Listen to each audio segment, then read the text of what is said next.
Hello, and welcome to another exciting episode of the Comic Book Chronicles.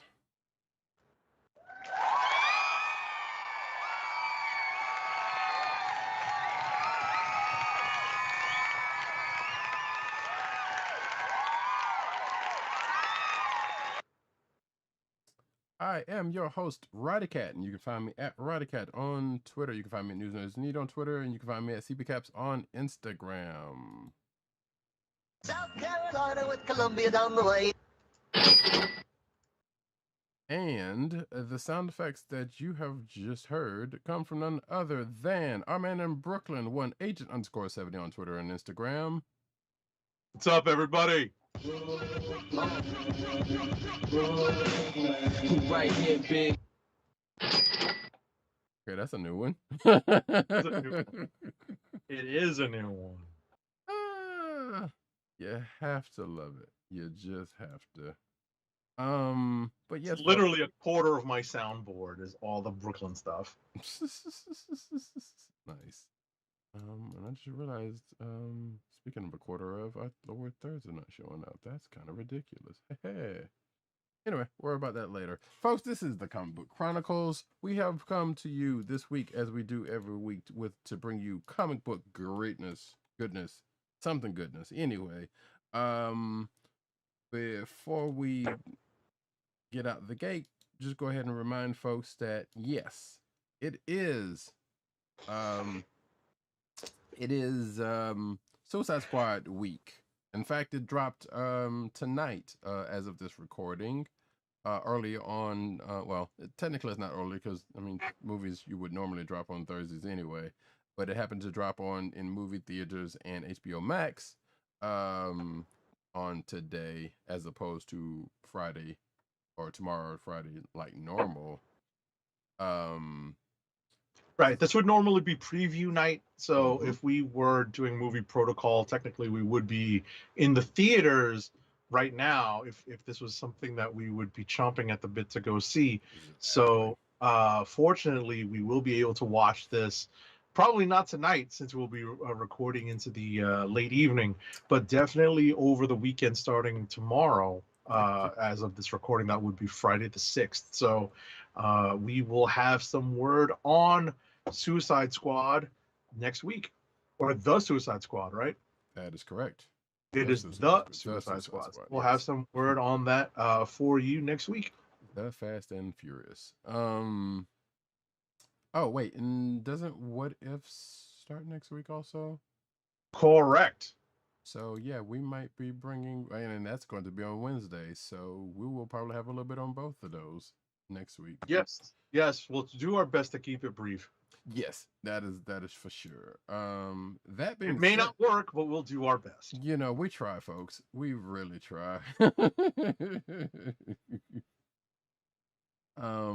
But that being said,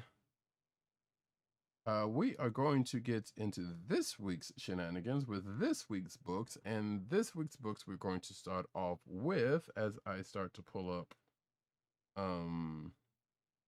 covers. Silk number 5, I believe, is what we said we were going to start off with. Sure.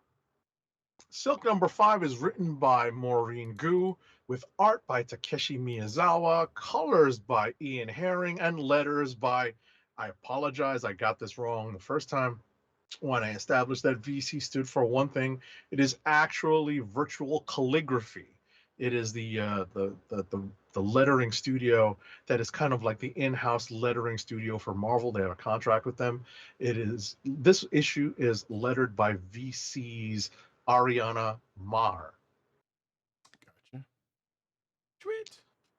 Yeah. So this is the last issue of this mini-series, which sees the introduction of a new antagonist slash rival slash, some character who's going to prove to be a thorn in Silk's side for the foreseeable future, because they wisely do not kill this character off, which is great. Right. And this issue, wraps up the plot that this Saya character, who, spoiler alert, is related to a longtime Spider-Man villain that was revealed in the last two issues, the two previous issues, and was elaborated on in the previous issue, issue number 4. And so this character Saya had a plot to take over a corner of the gangland in New York, and it all went sour. And obviously, she unleashed powers. Well, not obviously, but what she ended up doing is unleashing powers beyond her control, and she needed Silk's help to stop that. And that is where this uneasy alliance comes in this issue, and ultimately things work out in a pretty colorful way. That's one way to put it. One way to put it. And the characters, go their separate ways at the end of this, but there is obvious fodder for future stories. Right. Yeah. So, it was relatively neatly wrapped up, and like you said, yeah, definitely left a couple of things open for future use. And I would like to see, put it this way, those come back up, because while it was wrapped up nicely and neatly, there was, I wouldn't say it would need to be resolved with a certain relationship that was found out, or well, yeah, that the relationship that was found out at the end of it. But like I said, I would like to believe that would be something they would kind of at some point bring back up. Oh, absolutely.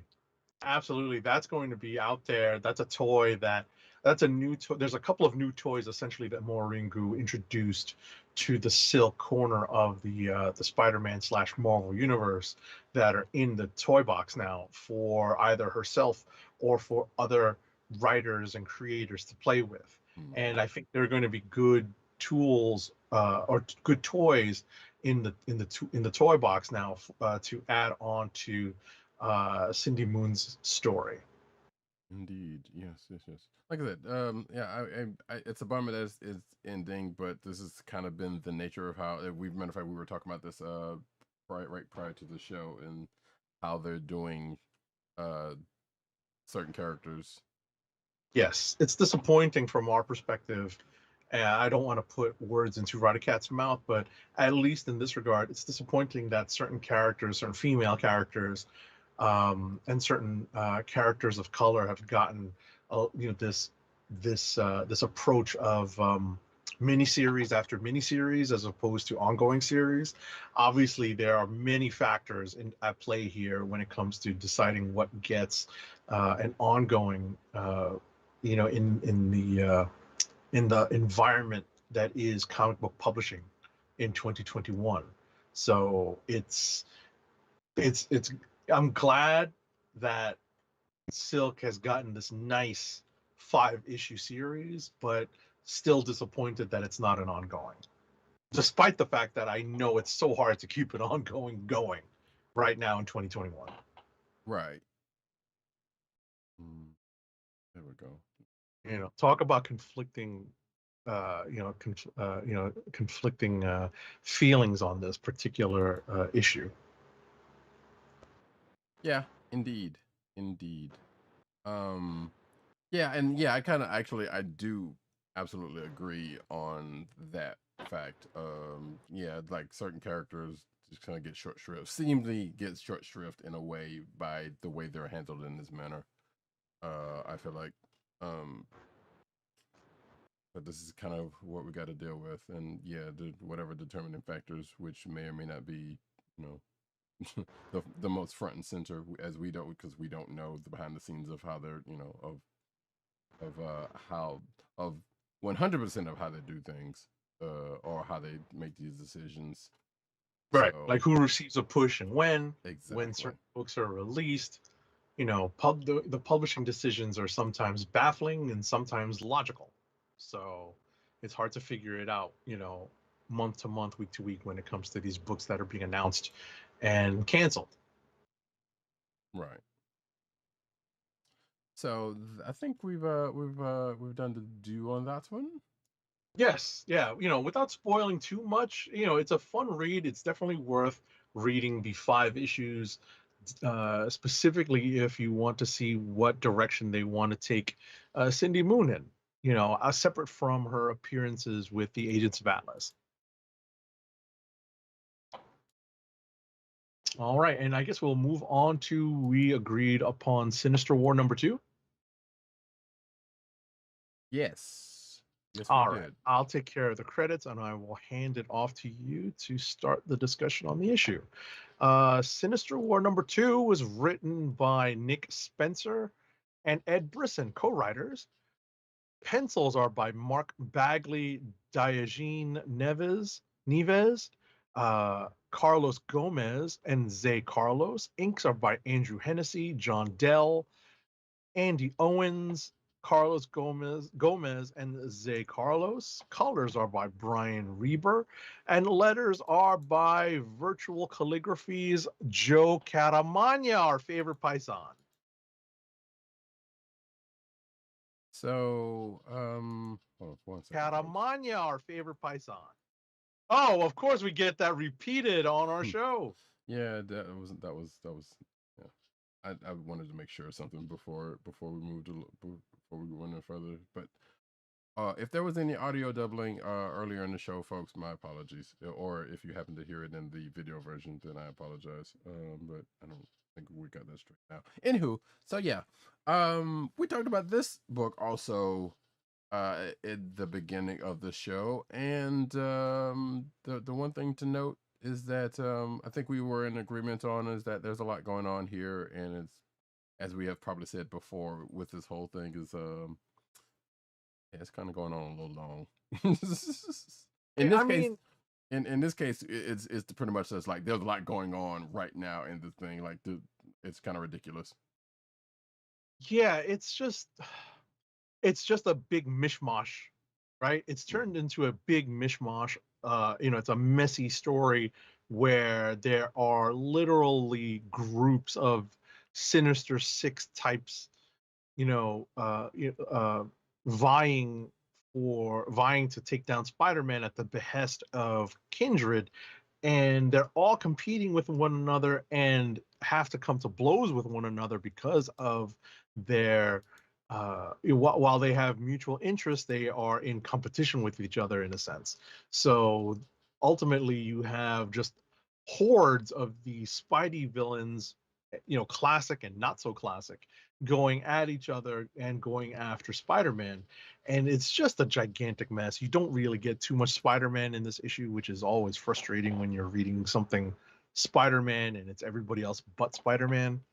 But we know that this is a mini series that has been built up to by Spencer over the last several months, even several years actually, of Amazing Spider-Man, and this is the culmination of his story. So ultimately, yeah, it's going to be big, but it's been a big jumbled mess in my opinion. I don't want to put words into Roddykat's mouth, but I'll let him speak on it now. No, I agree with that. Like and we've, like I said, this is not the first time we've said similar things about what's been going on in the pages of Spider-Man. I guess the only positive, the one positive thing about it is, if I feel like, and I don't know if you agree with this, if we had this particular story back in, let's say, late 80s, early 90s, we'd be all over it. At this length, also. Like, at the length it's going, the way it's been going, I feel like, and everything's building up to this, and this, I feel like we would be more inclined to be like, oh man, this is awesome. Maybe. Possibly. Yeah. Possibly, but it still feels overly stuffed. True. But like I said, that's really the. Go ahead. Well, what I think you want to compare this to something like Maximum Carnage, or this definitely feels like a 90s event. You know what I mean? Yes. Where everyone's getting together to in like a big battle royale / beatdown. Right.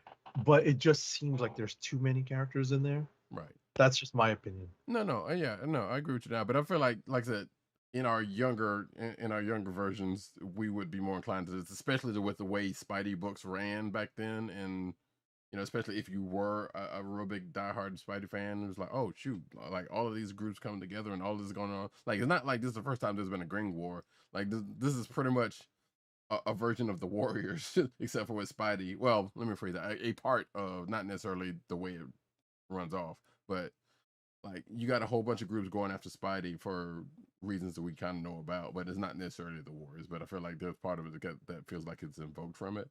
And I feel like back in the day, we would be like, "Oh man, this is awesome," because because all these people and all his Rose Gallery, and all kind of coming together, and the other versions of this Rogue Gallery. Now, granted, that would have mean we would have gotten like Superior's foes and other stuff earlier than we did now, which probably would which is precisely what I'm getting at. Is that right. there's just so many characters here.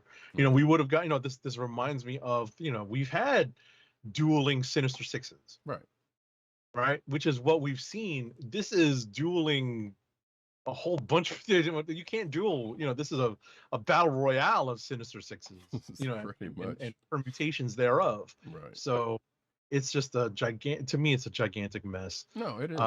I think that the next issue will clear things up a little bit, maybe take a couple of the players off the board. I also think this might read better as a collected edition because we're not getting too much development in these first two issues. So, I mean, it would definitely read a lot more. I don't know. I feel like you're right, but at the same time, man, I can't even picture trying to read all of this. like even if everything's all together, and it's like, okay, because there's 0.5 after 0.5, and then there's other side books, and then this, and then Sinister War, and wrap up, and then this with the regular Spider-Man books. It was like even reading it and all of that, it was like, oh, that's a lot. Yeah, that's a lot. So, yeah. But yeah, I guess we're getting down to it at a certain point. Like, yeah, this is kind of ongoing, and whatever happens after this or during this, we're dealing with. Do we know how many issues of Sinister War? My understanding is that it was 5 issues. Okay, yeah. So I'll double check, but as we move on to the next book, but it was my understanding that it's 5 issues. Right. Solicited. And we still have the regular issues of Spidey, which honestly could have been done in. As we said. We're getting 2. I think we've got 2 more left. Okay. Because we get to 74, and I think 75 is the one where they start the new direction. Right, if I'm not mistaken. Yeah, I'm not sure. So, irregardless, we still got irregardless. Lord, I can't believe I said that. Regardless, I was about to call you on it. I'm glad you stopped yourself. No, I know. I've done that a couple times lately, and I'm sitting like, and I've caught myself each time using fake words. But regardless, it's actually my mistake. It's actually solicited in Diamond in the previews as a 4-issue miniseries. Right. So we're actually halfway through Sinister War. Okay, that's still sure. Okay. Regardless, so, we are going to move on to the next book, and I believe we said it was going to be X-Men number 2. Yes, X-Men number 2 is written this week by Jerry Duggan, with art by Pepe Larraz, colors by Marte Gracia, and letters by VC's Clayton Cowell. So we come right off the heels of the events of the opening issue in Duggan's new volume of X-Men, after the X-Men superhero team has been formed that is representative of Krakoa, but is based in a treehouse that has been erected and grown in the streets of Manhattan to serve as their base. And we start off with a kind of a classic card game image. Yes. with some surprise guests at the table. Yes, half the table is a surprise, which we won't give it Yeah. away, but We definitely get one member of the table, which is just a normal character that you would normally see at, at a card game.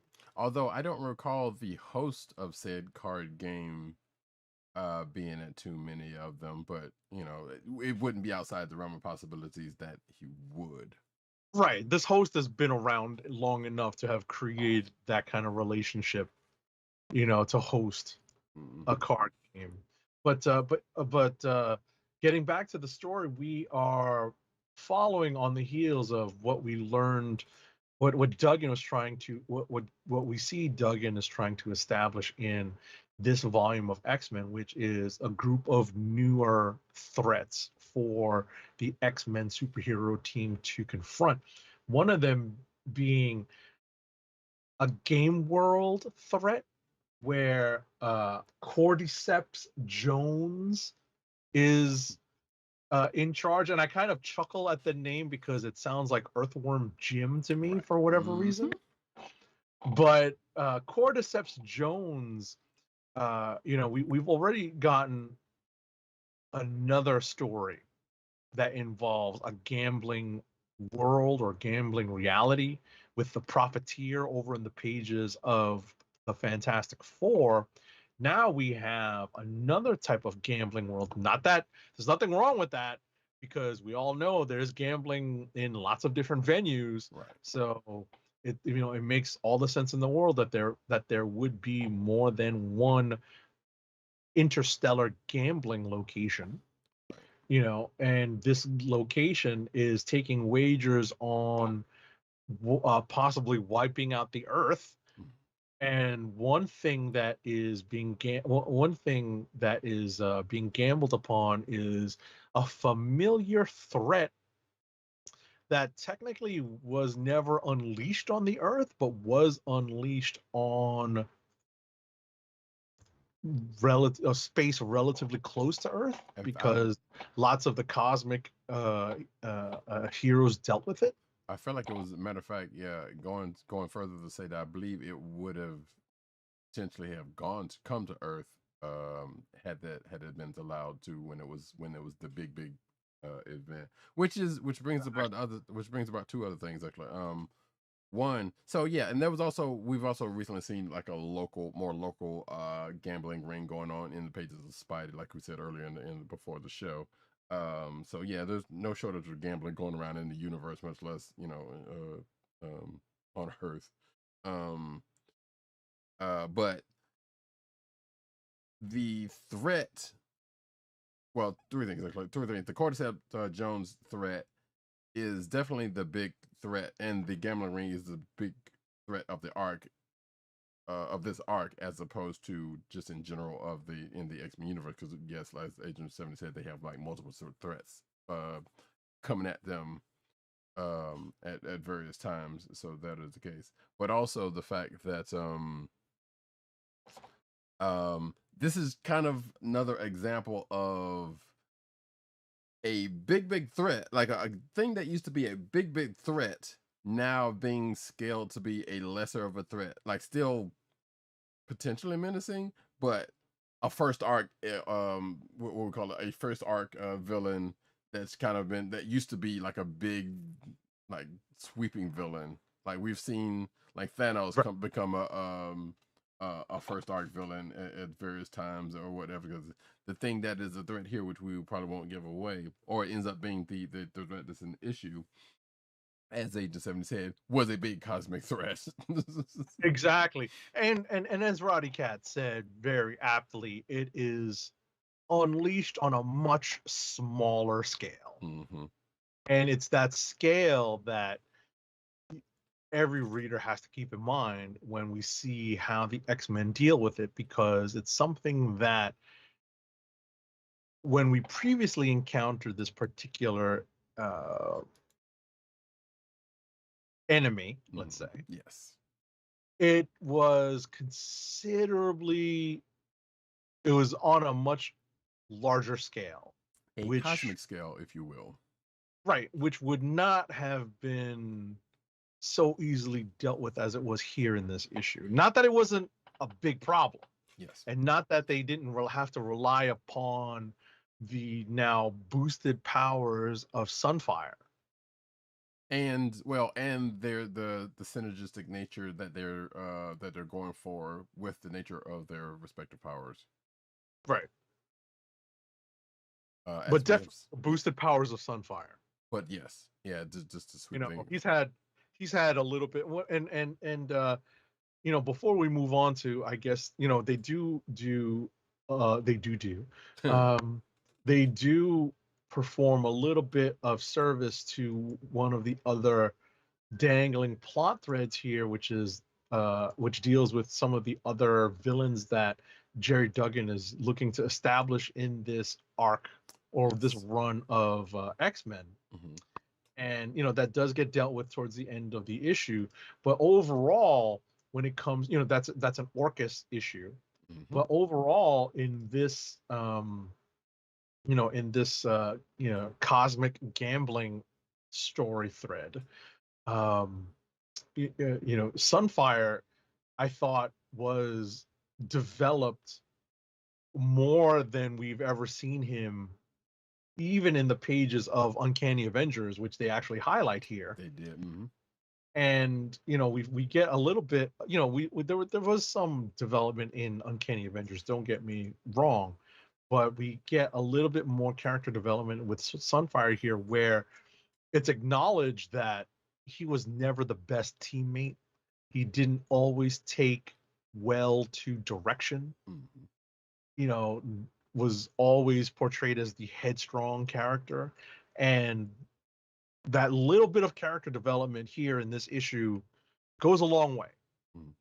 Which, going on that note, I thought that was kind of weird that they just like, well, okay, here we go. So we get this whole issue, and things happen, and things progress along, and then it resolves in a way, and then it just kind of pivots into, which it kind of makes sense. Don't get me wrong, but at the same time, it still kind of felt like kind of out of the blue, where it's like, hey, we get this one big chunk of character development for Sunfire, like right after that. Even though, like, I'm not saying that his part in this was small, because it wasn't, but at the same time, he wasn't necessarily the focus of the issue.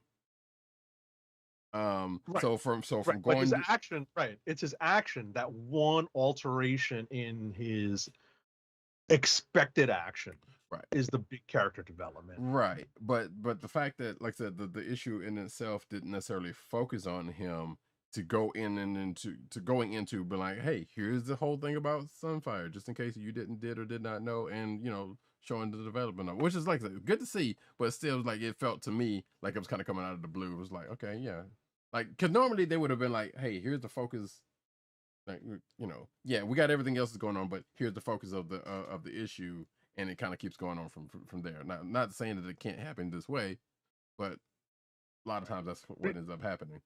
The reason why I didn't see it as coming out of the blue is that of all of the members of this current superhero X-Men team, he's the one that hasn't had any shine. Right. Well, in any of the other X books. Right. Like, literally, he's the one that hasn't had any shine, because Sync and Wolverine, Laura Kinney Wolverine, had their own, they've had their own spotlight in True. the X-Men volume previous to this one, and obviously Polaris was over in X Factor. Right. So, but it was your same reasoning as to why I didn't think he was, that shine was going to come to him in this one, because I see. Yeah.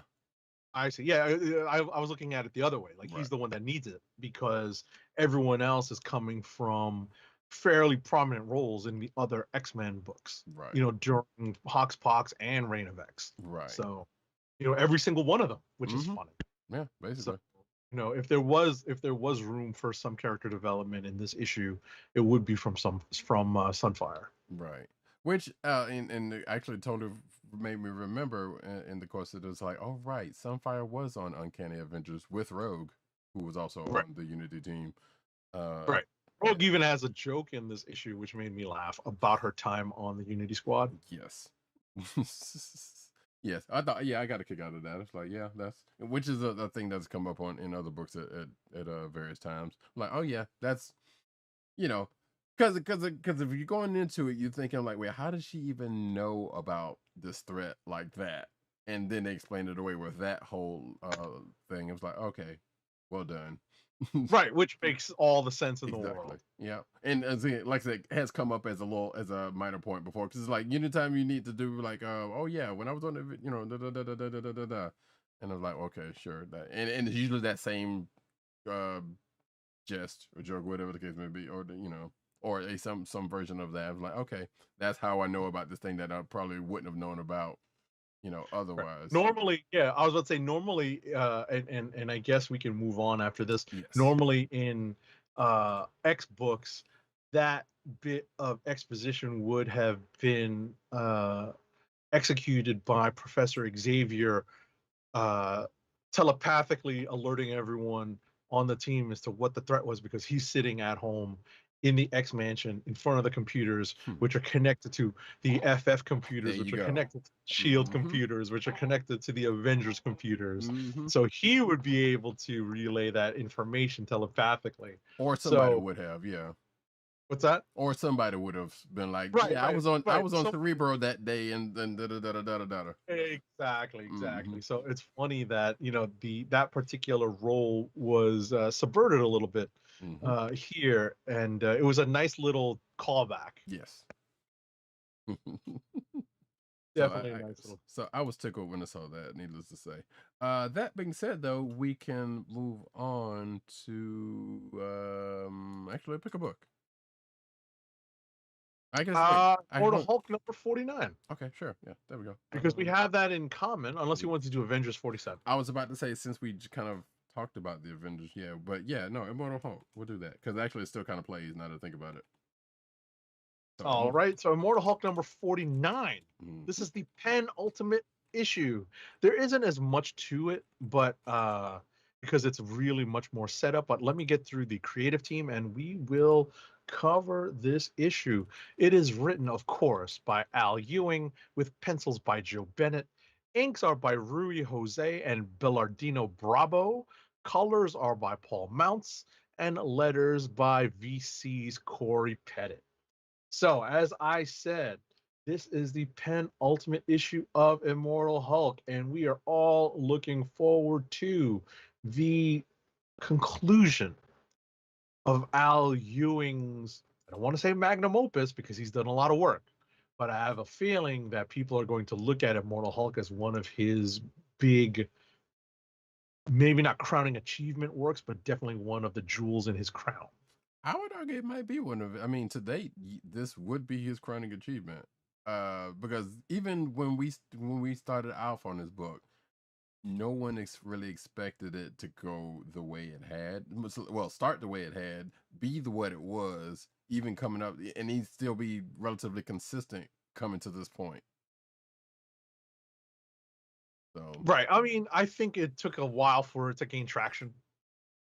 well, yeah, but I feel like we were at the very least on top of Yeah, it. I mean, we were on from jump. Right. And I guess what my anecdotal evidence would be, when I last saw Al Ewing at New York Comic Con, at the launch of Immortal Hulk. It was soon after the launch of Immortal Hulk. I got my number one signed by him. He was sitting at a table by himself in Artist Alley. Right. It was just a quiet little table. Not a, I'm pretty sure he was at the Marvel booth at New York Comic Con, for signings. But, he didn't have like this gigantic line of people in front of him. I think Immortal Hulk was still looking to gain traction, but we were early adopters. Let me use the correct adopt word. We were early adopters of Immortal Hulk. So it is a shame that this is coming to an end, but this issue serves as the penultimate, I want to say, a framing device for how we see the one new character that has basically traveled the entire 50 issue run. Mm-hmm. We've gotten a couple of new characters in this run, but this one character who has been introduced as a supporting character has basically played a pretty central role in the story throughout this soon to be 50 issue run with annuals and tie-ins thrown in there. But this issue, as I said earlier, kind of serves as a framing sequence for the final issue and for how we approach the Hulk's entry into that final issue. We start with a description of the Hulk kind of looking for help. At least if you're not up to date, we have a portion of the Hulk, is the best way to put it. Yes. It is not the entirety of the Hulk, because the Hulk is on a mission to rescue the essence of Bruce Banner. Mm-hmm. And what we have is a portion of the Hulk, portions of the Hulk, really, who that are working together with Jen Walters, aka She-Hulk, aka the current another Hulk. Working to rescue Bruce Banner, and this entire issue, as I said, is basically being framed as from the point of view of the supporting character, as to how we get to issue 50. It's a big setup where several Marvel heroes are involved, but it's never a step-by-step thing. It's all very much told from, as I said, a gigantic framing sequence. Right. So ultimately, we have a tie-in with one of the newer phenomenon, actually, that is introduced in Dan Slott's Fantastic Four, plays a pivotal role in this issue. So yes, so backing up a sec, I'm not even back up, but kind of reiterate what you're saying. Like the side character that is the main narrative point in this issue, and the one that's been here the whole time. If you didn't already know, it's a reference to the old Hulk TV show, and I don't think we expected this character to last this long in this book. I figured, because it was like, oh, it's a reference to the thing, they'll come up every now and then or whatever the case may be, and at a certain point wasn't sure what role that character has until they started not making changes to the character, but start doing a little bit more with the character than what they initially started off with, which I know was already in the plan, so that's not that was not the case. So it is kind of amusing to see coming from that to the character, like you said, being here for the whole ride and being the narrative focal of this particular issue, and going into the fact that a couple of things kind of come back into play, like the run-ins with the Fantastic Four, specifically the Thing, which I thought was kind of cool how that part kind of played off, and like you said, definitely references the most recent a couple of things in the most recent Fantastic Four. Which, now that I think about it, did the Baxter Building show up? The new Baxter Building show up in that last issue? Because I felt like there was reference somewhere, but I don't remember seeing the last issue, the last FF issue. Yeah, or the last couple of FF issues that they were building the new Baxter Building. Yeah. I mean, just they don't actually go to the trouble of showing it, which is actually something they do here, that right. Bennett actually portrays here. The new version of the Baxter Building under construction, right? Because of the particular phenomenon that is introduced in Slott's FF. They need a kind of a way to house it, right. Right, so, and I do remember that's the case, but I don't remember, like, wow, this seemed to progress, quote unquote, relatively fast. But that's just, time does pass in this universe. It's not that I'm not aware of that, but it was just kind of funny to see it at this state, as opposed to what as opposed to what we knew going into or knew during the Fantasy Four. That being said, though, so we also get the Avengers also kind of come into play, which I'm not gonna lie, when that part of this issue kind of came into play, I'm sitting here like, this seems uncharacteristic. If it wasn't for the fact of the way they portrayed it and the way they explained it during that part, it would seem kind of crazy for them to react the way they did, even though they have, yes, they have been in they've been in this book before as kind of antagonists, um, in the way that It's they not. normally would have, with the Hulk. It did right. What I was gonna say is there is a certain, and I'm gonna look it up on Marvel Unlimited, handy dandy, Marvel Unlimited. While I'm talking, there is a certain run on the Incredible Hulk, the first volume of Incredible Hulk, where the Hulk is, was separated, Right, I remember. right? Yeah, And the Hulk essentially is on a rampage, and the Avengers are out to stop him, and the one Avenger that hangs back is Captain America. right, That's essentially what happens here. So it's not the first time that that we've seen the Avengers kind of lose their cool when they're faced with a Hulk that they're uncertain about.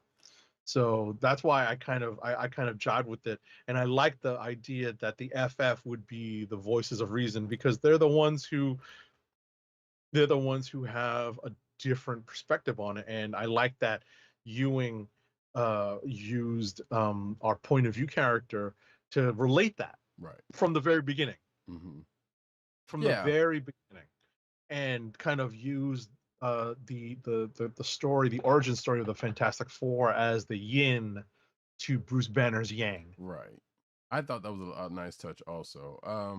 But yeah, like I said, I know yeah, I know of that the Avengers have been kind of the antagonists of the Hulk in the past. In fact, heck, I mean, in some roundabout way, that's what led to Planet Hulk and other, Right. No, other but things. I mean, But the only reason why, not necessarily just antagonists, but in this setting right, where they're unsure of how to deal with the Hulk, they immediately go to blows. right. So, So but yeah, this has been an exciting run. It's I approached this last issue with a little bit of trepidation because I really hope Al Ewing sticks the landing. yes, I feel like we have enough faith. Well, he's garnered enough faith to where we can be reasonably sure that that happens. Mhm. But there is still a little bit of that hesitation. So I agree with you there. Like, I don't, I think, feel like we've said, like, yeah, I don't want to see this book go, but at the same time, it's sometimes you got to run its course at some point. Right. Um, So what I was referring to before we move on, this is during the Byrne era of the Incredible Hulk, mhm, when Bruce Banner and the Hulk are separated. mhm, Um, and the issue that I'm referring to, I remember it as a very striking cover. I definitely still own this issue. It is Incredible Hulk number 322 for anyone uh, who's looking into what I'm referring to. that's not the one where the Vision was had pretty much looked like he was disappearing into the Hulk.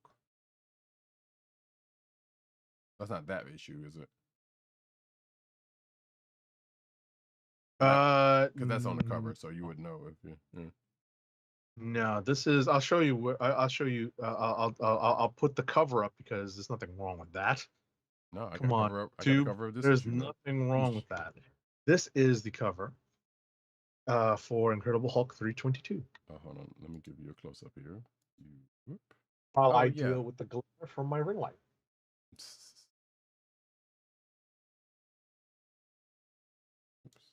But yeah, you can How's see that? that. Go over to your right a little bit, left a little bit. There you go. Good. Up a little bit. Oh no, yeah, don't. Yeah, you good. You good. You good. Yeah, yeah. Yeah, there we go. Awesome. There we go.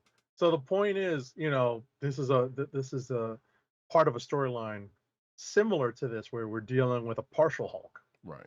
And the Avengers just can't help but go to, you know, resort to fisticuffs because they don't know what else to do, and it comes down to someone else intervening on the Hulk's behalf, and in this case, it would be the FF. So, Right.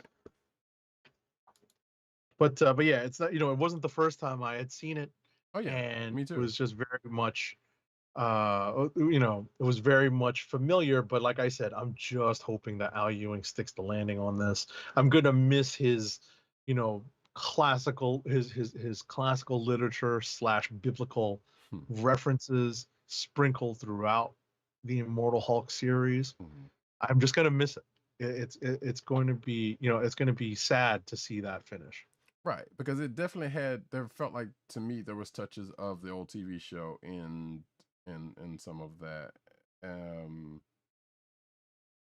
and yeah, it was just great use of uh, uh, um, references, literature, and biblical stuff, and biblical references, and everything that tied into it. It was just yeah, a great narrative focus on this book. That being said, we can move on to do we want to go ahead and do wrap it, or you got another book you want to put out real quick? No, we can do rapid fire, and we'll cover the last few books that that we have in common. Okay, I think we only have one more book in common, really.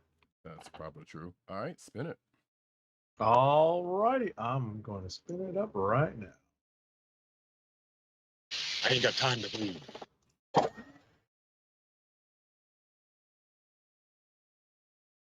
Rapid fire, cuz. Righto. So the last book that we have in common is Avengers number 47. It's written by Jason Aaron with art by Javier Garrón, colors by David Curiel, and letters by VC's Corey Pettit.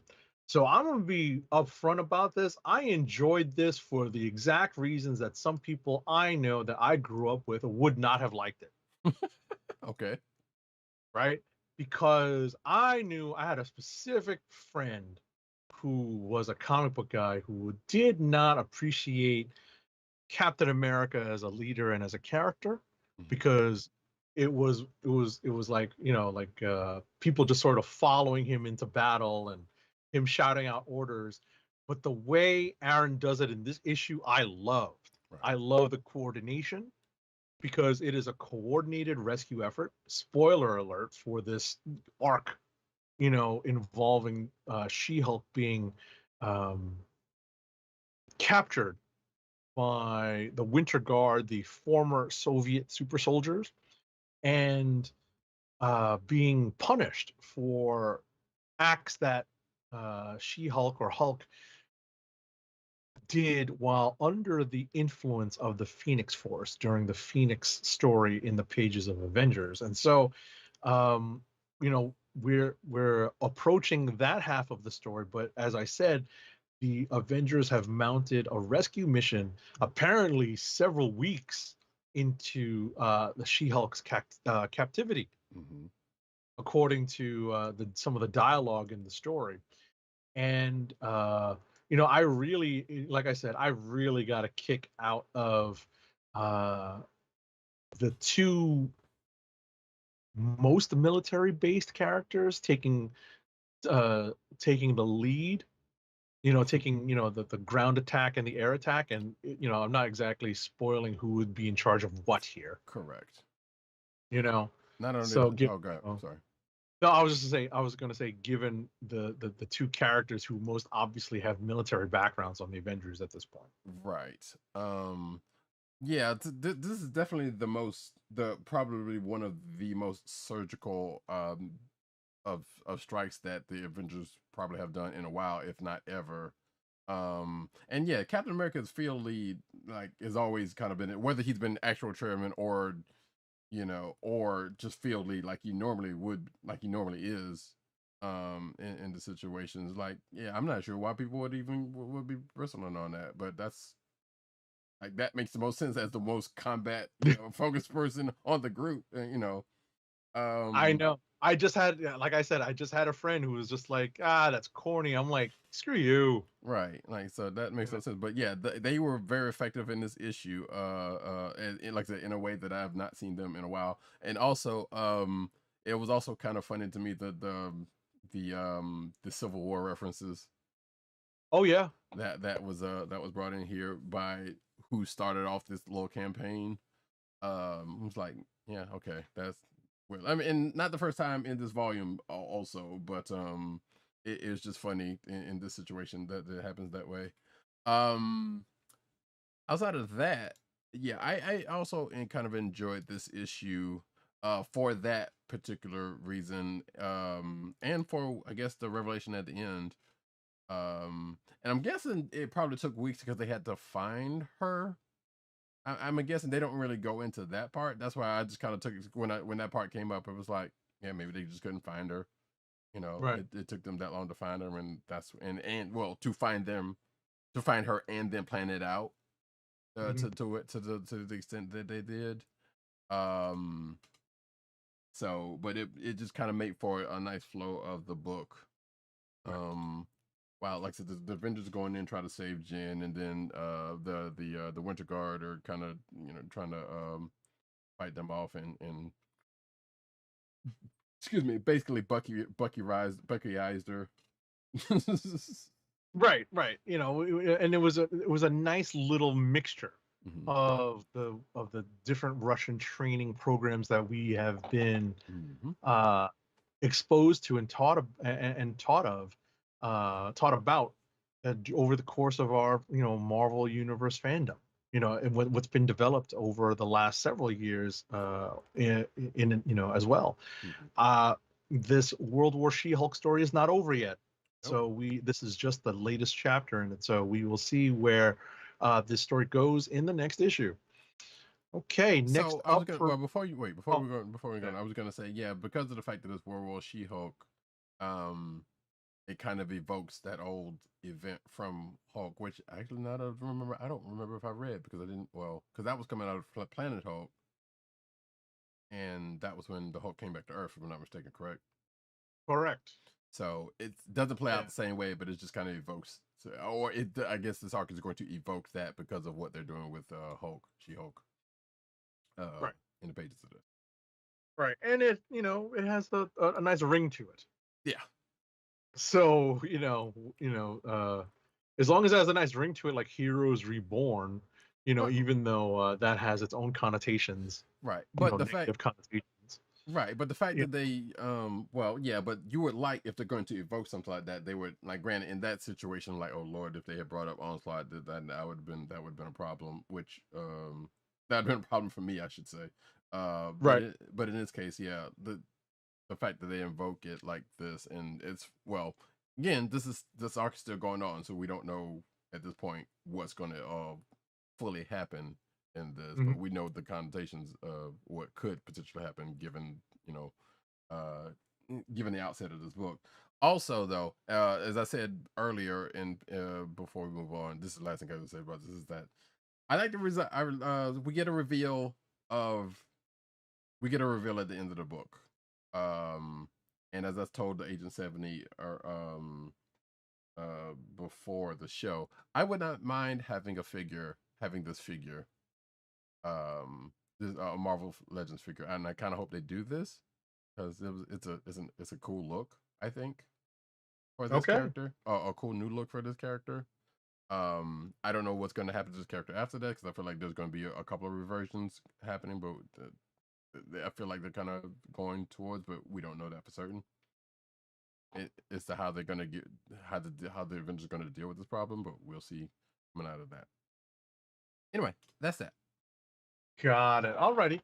Next up is Batman number 111. It's written by James Tynion IV, with art by Jorge Jimenez, colors by Tomo Mori, and letters not by VC, but by Clayton Cowles, the person, not affiliated with the virtual calligraphy in this position. So it is our latest installment of how we get to Future State in the pages of Batman. And we see the evolution of Peacekeeper One, that Peacekeeper One program, and how we get to um, this program basically taking over all of law enforcement in Gotham, and the moment when Mayor Nakano basically decrees that and what in the events that lead up to this decree that all costumed vigilantism is under the is basically declared a target for the Peacekeeper program to take out. And and that's a big part of the Future State story. And it's no big surprise. We've seen some of these characters developed. We get the Unsanity Collective here becoming more sympathetic as the story has moved along. Ultimately, I've enjoyed some of the characters that have been introduced. This Ghostmaker character is kind of fun. The one thing I haven't enjoyed is that all of the antagonists and the dupe of a mayor, he's been played off as being a reasonable dupe. They're all Asian or Asian presenting. And I'm like, why are all the bad guys and the idiots Asian in this book? But other than that, it's proven to be a pretty solid read. And ironically, the next book I'm going to talk about is The Good Asian, issue number 4, over at Image. It's written by Pornsak Pichetshoot, with art by Alexandra Tefenki, colors by Lee Luffridge, and letters by Jeff Powell. So this is the continuing saga of Eddie Hark and his investigation into the disappearance of the Asian maid / lover of his adoptive father, and his investigation into that in the streets of San Francisco in the 20s and 30s. It is definitely a noir book and a noir story straight out of that era. There are several historical notes, as always, in this book, in this story, as it's been playing out.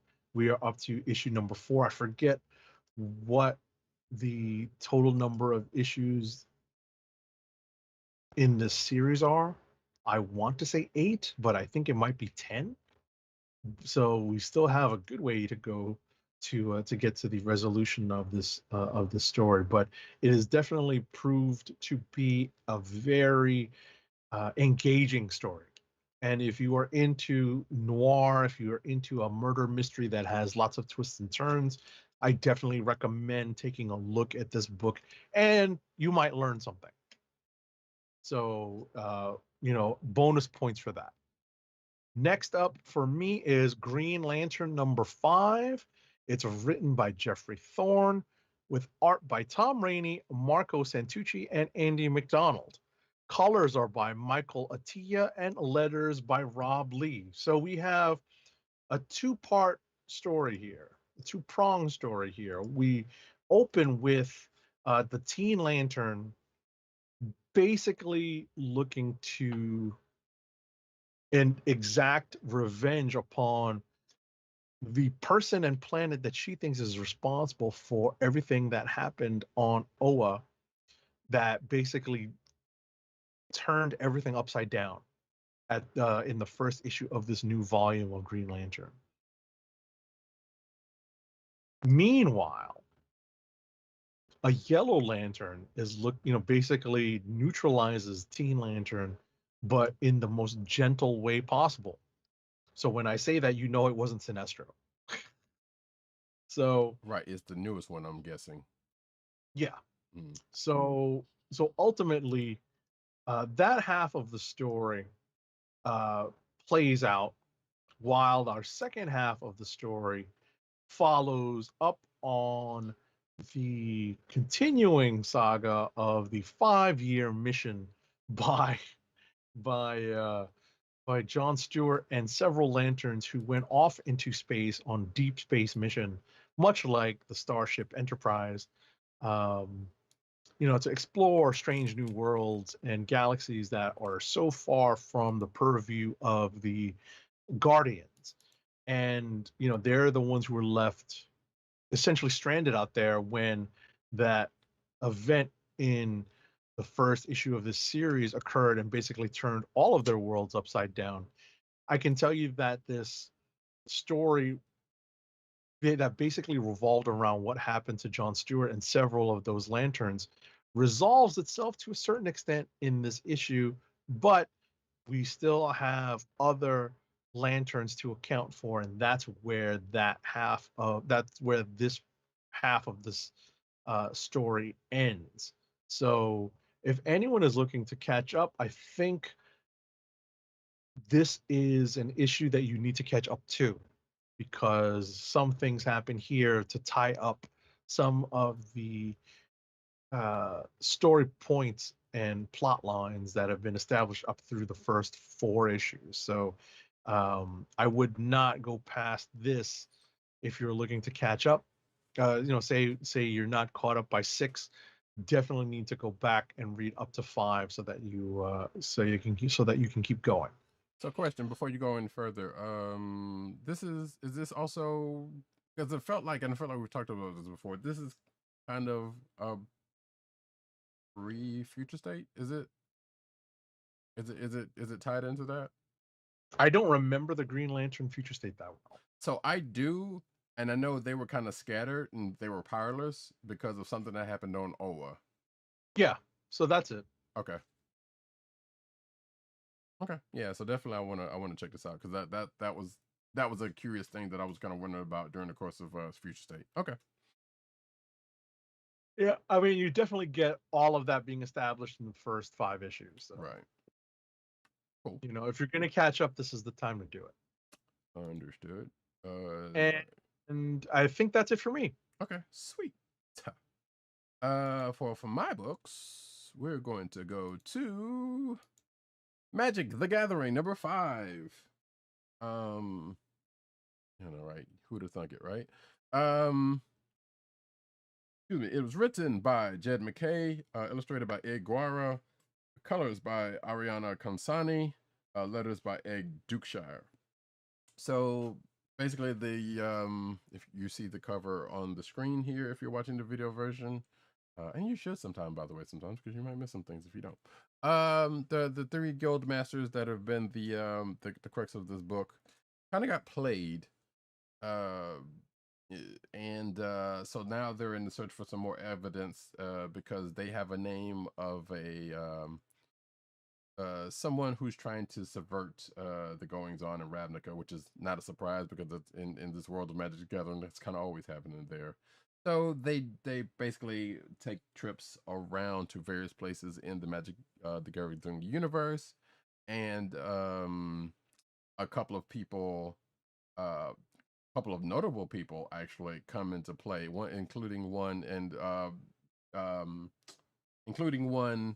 planeswalker of, let's say, high regard in some respect, if you are familiar with Magic the Gathering, who's been around for a while, and who comes from a place called Dominaria. You know who I'm talking about, if that's the case. And I'm not talking about Jace, by the way, although he does. They have called his name. But yeah, so this is pretty much them kind of run around to different places in the Magic the Gathering universe and trying to get some information. And at the end of this issue, they do actually get the piece of, well, let me phrase that. They find someone also of note to where they get to where they're going to get some more information about this god who's trying to upend things in Ravnica.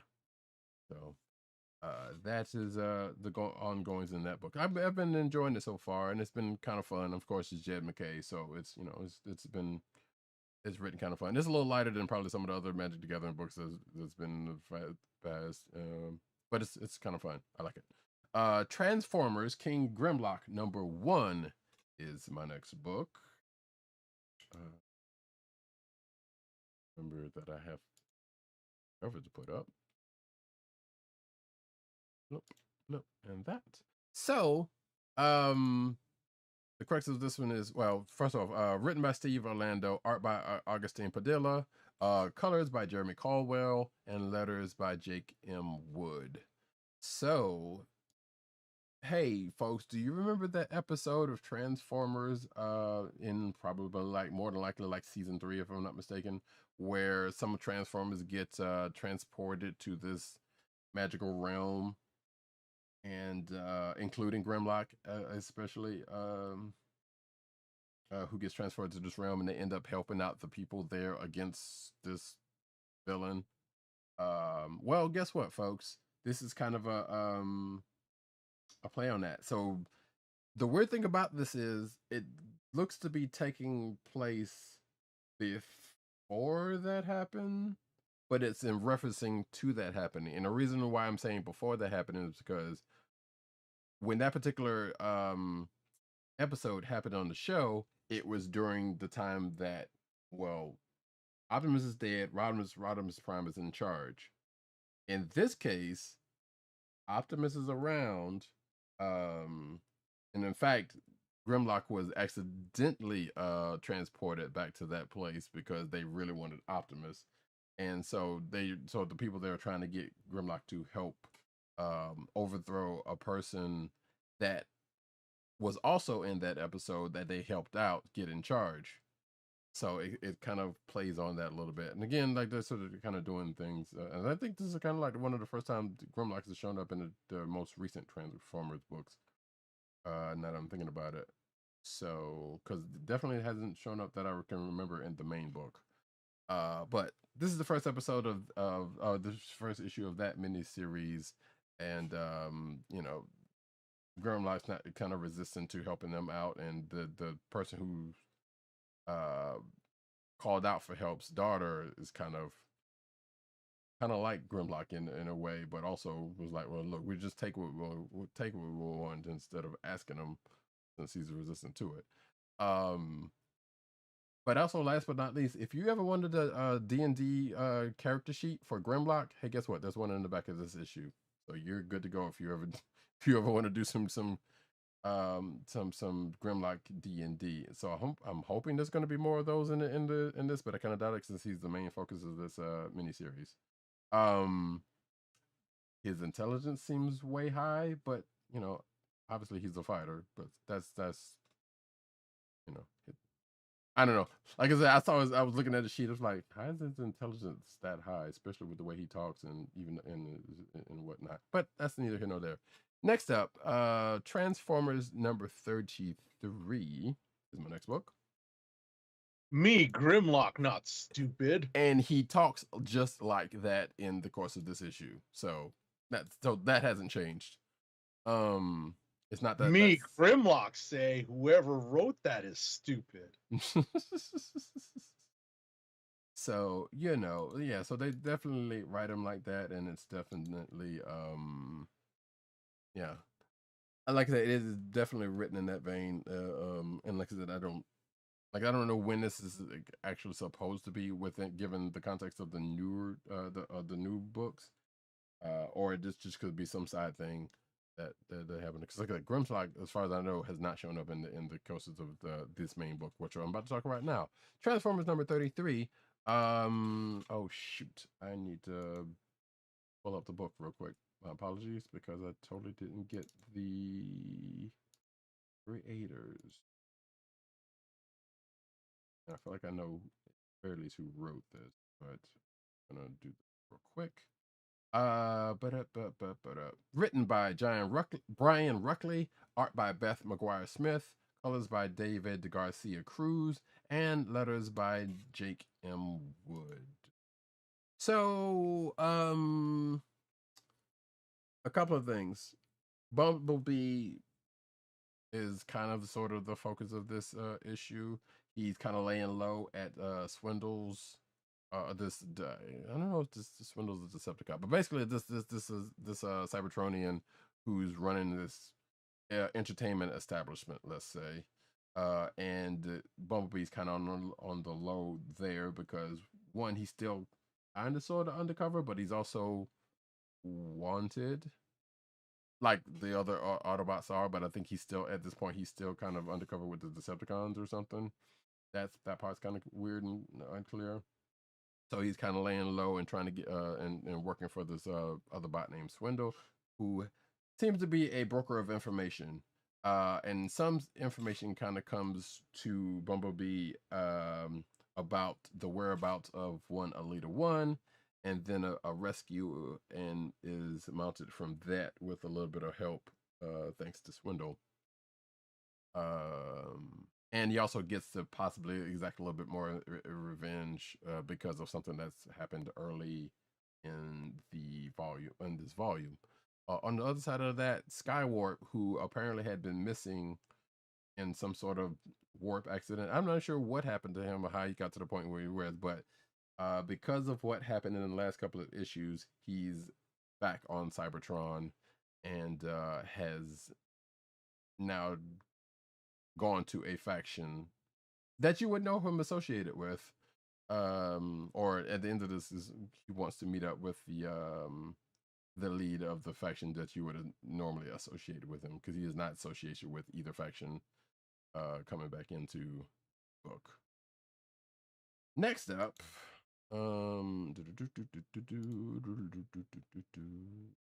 Savage Avengers number 23, the book that seems to never die. Is upon us. Let's see. Written by Jerry Duggan, art by Patch Zerker, color artist Java or Hava Tartaglia, and letters by VC Travis Lanham. So yeah, this is still going. Don't know for how long. It seemed like it's leading up to a possible end, but it also seemed like it's been leading up to a possible end for a few issues now. So go figure. So, but did you say it's number 23? 23, yes. Right. Does it feel like they're looking to wind up at 25? Possibly. Okay. But again, this is not the first time that it's felt like it's doing that. Like yeah, like probably about what 20 or 18 or something like that. It kind of felt like it was kind of leading up some bit, but then it didn't. And then that's when we got into Conan's owner of the Hellfire Club now, and then we got this other thing. So right. Just as a quick note, we've had to readjust our measurement as to how long a story arc can be or should be exactly in order to be collected into a trade. They've made it so that they're now putting, not able to, because they have always been able to, but they're now only giving you 5 issues in a trade as opposed to 6. Right. 6 was the traditional number of issues that went into a trade up until a certain point in time. But now it seems that 5 issues is the minimum that they want to put into a trade paperback. So shockingly, that gives Savage Avengers, if they make it up to, and we presume they will, make it up to 25 issues, a 5-volume trade paperback series. Holy cow. Right. Yeah, like I said, there's nothing in this issue that indicated that they wouldn't at the very least go that far. I will say that much. Although they probably could in the next issue if they plan on. I mean, if they ended it next year, the next issue, then it'd be like, well, then they got like what, three volumes, 4 volumes. Anyway, of 6 issues if they choose to go that route. But regardless, like I said, oh yeah, shoot, I forgot what happened. Oh yeah, so there's something about that. Something happens in this issue that kind of feel like it's going to be called back to. We know a certain character that's been in and out of this book, Doctor Strange, is going to have a thing happen to him later this year. In fact, probably coming up relatively soon. And I feel like there was a reference in this book that might be leaning towards that, but I don't know if this book is going to be involved with it. That said, the rest of this issue is Doctor Strange dealing with or talking to or dealing with Shuma Gorath, leading up to the end of last issue, and then going into the rest of what happens in this issue where Conan kind of comes in at the end of last issue and it's like, what are you even doing? And then they kind of go and then they kind of meet with well, the bad guy kind of presents himself in a way, and at the end of this issue, leading up to whatever's going to happen next issue. And that's pretty much that. Also, Man Thing shows up for one brief second and gets a cupcake. I'm like, what kind of cupcake would Man Thing even eat? He makes your heart sing. Boom, boom, boom, boom. So yeah, that's that. Next up is The Trials of Ultraman number 5.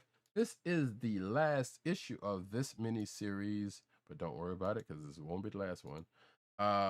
Written by Kyle Higgins and Matt Groom, art by Francesco Mana, color artist Espen Grindigen, and letters by VC's Ariana Mayer. So yeah, like I said, this is the last issue. There was a fight between Ultraman, this Mechajira, and this other actual kaiju named Zumbalar. That fight ends up going a certain way, and the obvious way you would expect. And near the end of it, there is, I guess, a little bit of sort of attempted reconciliation of Shin and his dad, and USP still having some public perception problems because of what was going on in this issue.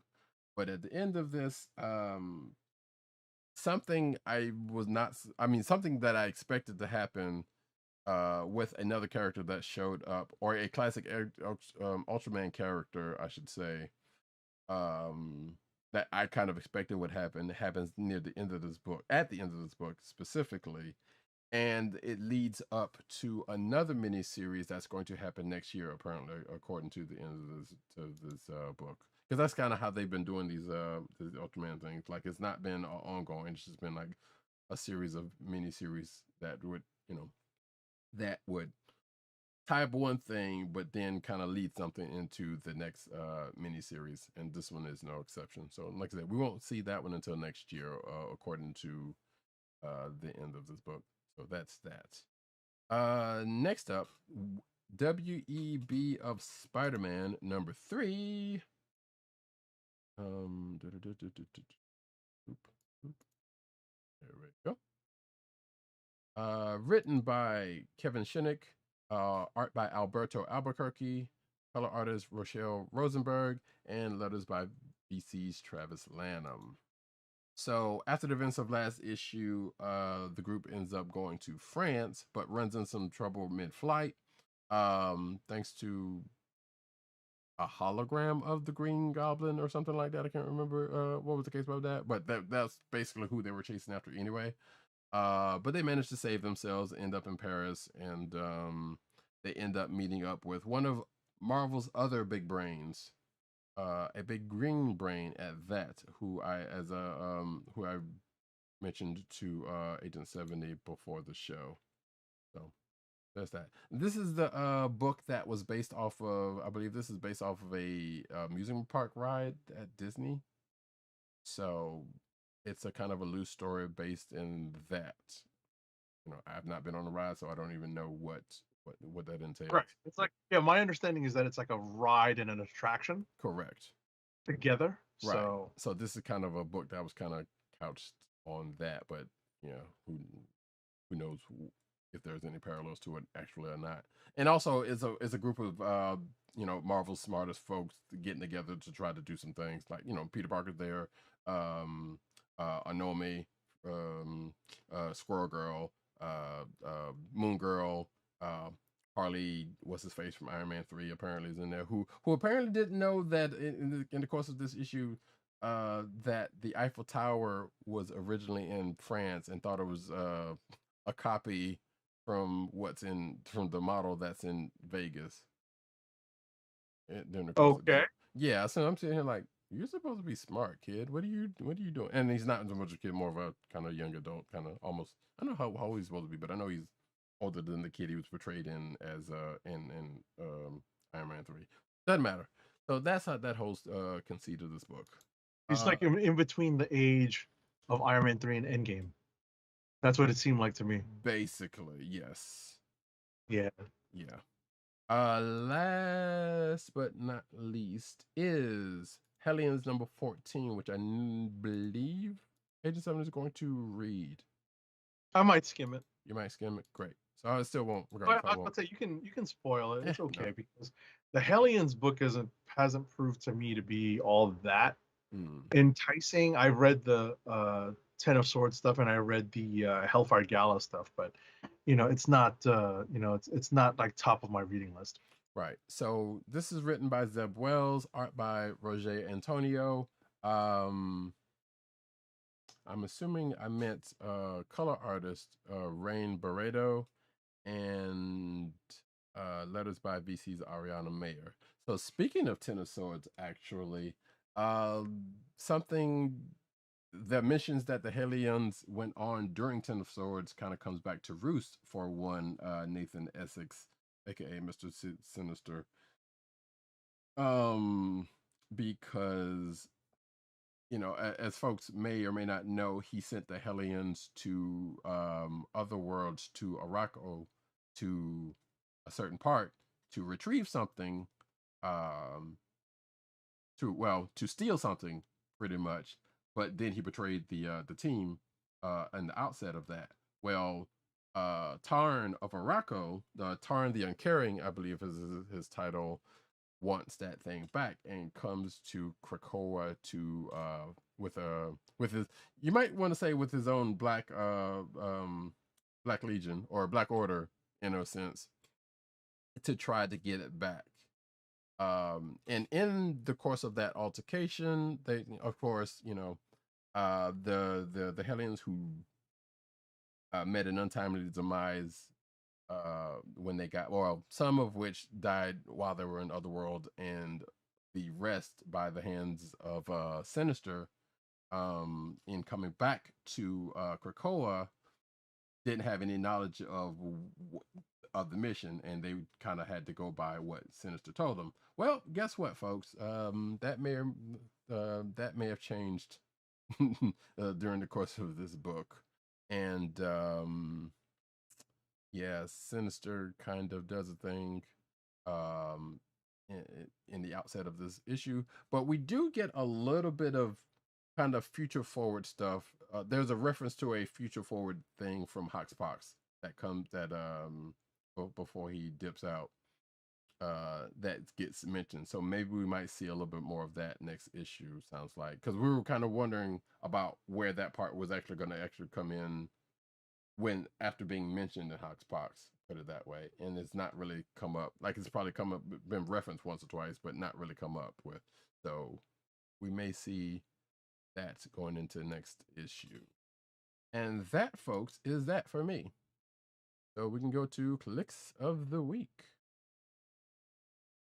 Sounds good to me.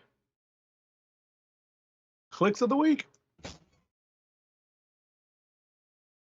And I believe we do have one from Dirt, of which I guess I will pull up here. But I've never heard of it before. Hyper Thick number 1 from, I guess it's from Floating World Comics. Yeah, I'm assuming that is the actual group and not a comic book store. So he doesn't really say, wait, hold on, does he actually say? I don't think he said too much about this. Okay, he just says that there's no digital copy, so he couldn't share it. But outside of that, he sends us a copy page, and I'm going to pull it up here so folks can see it. As I move that out of the way, it has a newspaper comic type. It looks like a kind of a newspaper comic, like an old like the old Superman newspaper strips kind of look and feel to it. Outside of that, I'm not sure what is going on here before in this thing. And I don't know anything about the the creative team here, so I can't really say, you know, um, what's the deal with the people involved with this. Although I did get a kick out of the fact that apparently they got, if this is real, they got a blurb from Alan Moore. Yes, I did. Yes, exactly. And you can see, yeah, that blurb, if you're watching the video version. But you can also see a preview page for the book, if you're watching the video version, and you can see the look and feel that I'm talking about. So, yeah, it's a good look at the very least. I don't know what's going on in this book because it seems like it's going a place or two. Yeah, it's hard to tell from the one-page preview. Exactly, but we don't know. And apparently the writer at least is a satirical science fiction and slipstream author of several bizarro books, according to the write-up here. So there you go. Yeah, and it's a British dude, so getting a blurb from Alan Moore all of a sudden makes a little bit more sense. Yep.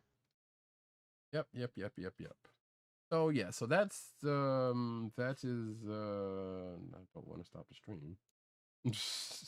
So that is Dirt's click of the week. Do you have yours? I'm still considering. I can tell you what I am deciding between. I am definitely I'm definitely deciding on either X-Men number 2, which was just entertaining. Okay. You know, I think Duggan is definitely taking the entertainment level up another notch with his version of an X-Men superhero team up book, team book that is. I would also say that for the same reasons that I stated earlier, I enjoyed Avengers 47 for how tactical it was. Yes. How just kind of fun to see the team operate the way, you know, the way it seemed like they had been drilling. You know, they were being, like I said, tactical, and it was kind of refreshing to see. So I am basically deciding between X-Men number 2 and Avengers number 47, but I wanted to also give a shout out to Immortal Hulk number 49. I think it's a great issue. It's just that it's weakened by the fact that it's like we were saying earlier, it's a setup issue. It's setting up the final issue, and basically is just going through several framing sequences to set up the final issue. So I'm still thinking about which one I'm going to choose, but I've told you what my two two lead candidates are. I so going back to what you said about Avengers, I kind of agree with that one, but also now that I'm thinking about it, there was part of that issue that felt like it could have evoked the beginning of Age of Ultron, the movie, where especially that part where you see them all doing their thing and going through the motions and fighting, and then that one slow motion shot of them all coming together before it goes back into the action again. I felt like that would have been something they would have put in here, if they thought about it. That's kind of how I felt. Yeah, I mean, it was definitely a little bit of Call of Duty. You know, Call of Duty is not even that that not even that tactical. Yeah, definitely not running up and shooting people. Yeah, it's you just, know, yeah. So that would be a little bit more precise. Yeah. This is like the ideal of Call of Duty. Yeah, maybe Apex Legends a little bit, but even then, like, that's very nice of you to say something like that. I mean, the few times that I've seen it and played it, I definitely understand what you mean. Right. But yeah, like I said, Avengers 47 definitely would be a pick for a click for me. Yeah, X-Men 2 was definitely a good one. I would also add probably Magic the Gathering number 5. In fact, I think I'm actually going to go with Magic the Gathering number 5, and that's honestly relatively off of the strength of one. I can't say that I'm like the biggest Magic the Gathering fan, but the fact that they reference a lot of places in the world that kind of struck a chord with me in this, and a character or two that kind of pops up. It's like, yeah, I know that character, and like I know something about him in this and that. So that was a fun read outside of that. But definitely the Avengers 47 would be one, especially for, like I said, from everything that was said earlier. So that's what you settle on, the 47? No, I'm settling for Magic the Gathering number 5. Yeah. Okay. Gotcha.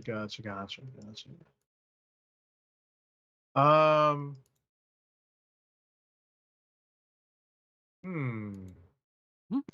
I'm still torn. I'm literally flipping through my review copies to figure it out. Nope, wrong one.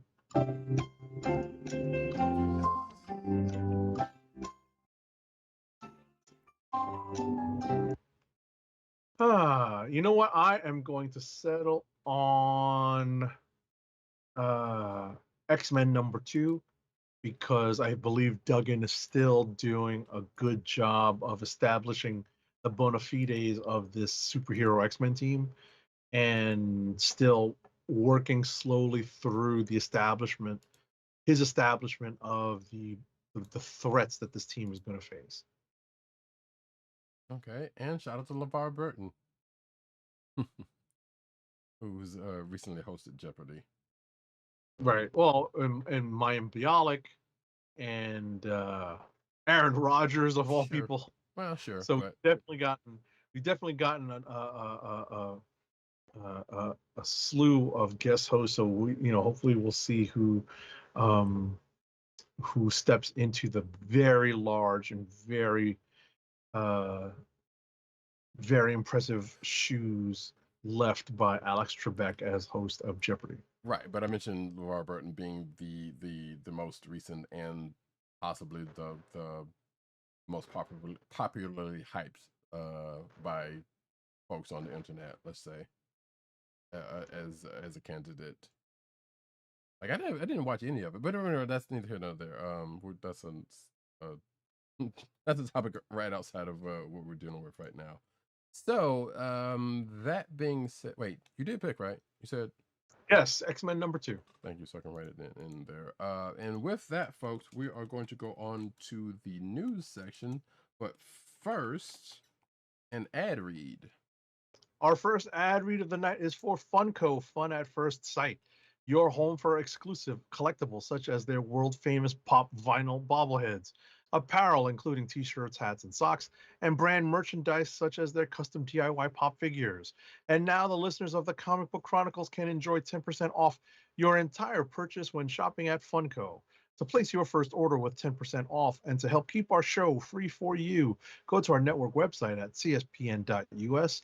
That's cspn.us. Then click on the Keep Our Podcast Free link at the top of the page. From there, scroll down to the Funko link and place your order. When you get to the checkout, put in the offer code SHOP10 for your 10% off discount. Funko through cspn.us. Do it today. And now we get into the news.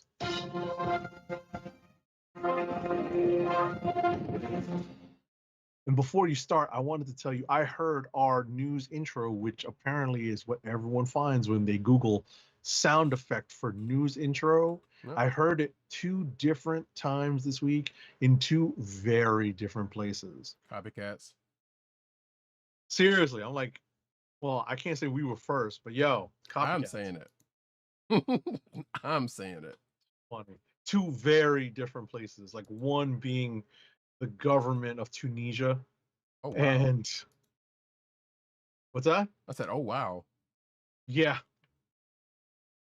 And what was the other? Yeah. I want to say it was Tunisia. The other one was a church camp group that I'm familiar with. Oh. But it was it's part of like a news story blurb, and I heard them play it, and I was like, oh snap, yeah, it was Tunisia, because it was on the New York Times Daily podcast. And I heard it when I was listening to the daily, and I was like, "Oh snap!" And I did rewind. I'm like, "That's our news sound effect." That's so funny. That's crazy. That's good. That's nice. Oh, close that. All right. So news, and we're starting off as we do every week with the cinematic news. First up, the Suicide Squad's Idris Elba suggests that he might not be done with the MCU. So Idris Elba is going to play who's playing Bloodsport in this Suicide Squad, suggested that he may not be done with the Marvel Cinematic Universe just yet. In an interview with comicbook.com, Elba was asked about his role in the DC Extended Universe and whether or not he'd become a quote-unquote DC exclusive actor, which realistically not his first DC outing, by the way, because he did The Losers, so which is another DC book made into a film. Anywho, and that was before, not I think the Marvel stuff, so it wasn't like he was either way. When posed the question, Elba was adamant to point out the word seemingly with regard to Heimdall's death. He said, as a quote, "I think that I'm excited about the possibilities in the DC world," Elba said, "and I think the word of choice to make note of is the word seemingly." Apparently, this is not the first time he's alluded to the fact that Heimdall may or may not be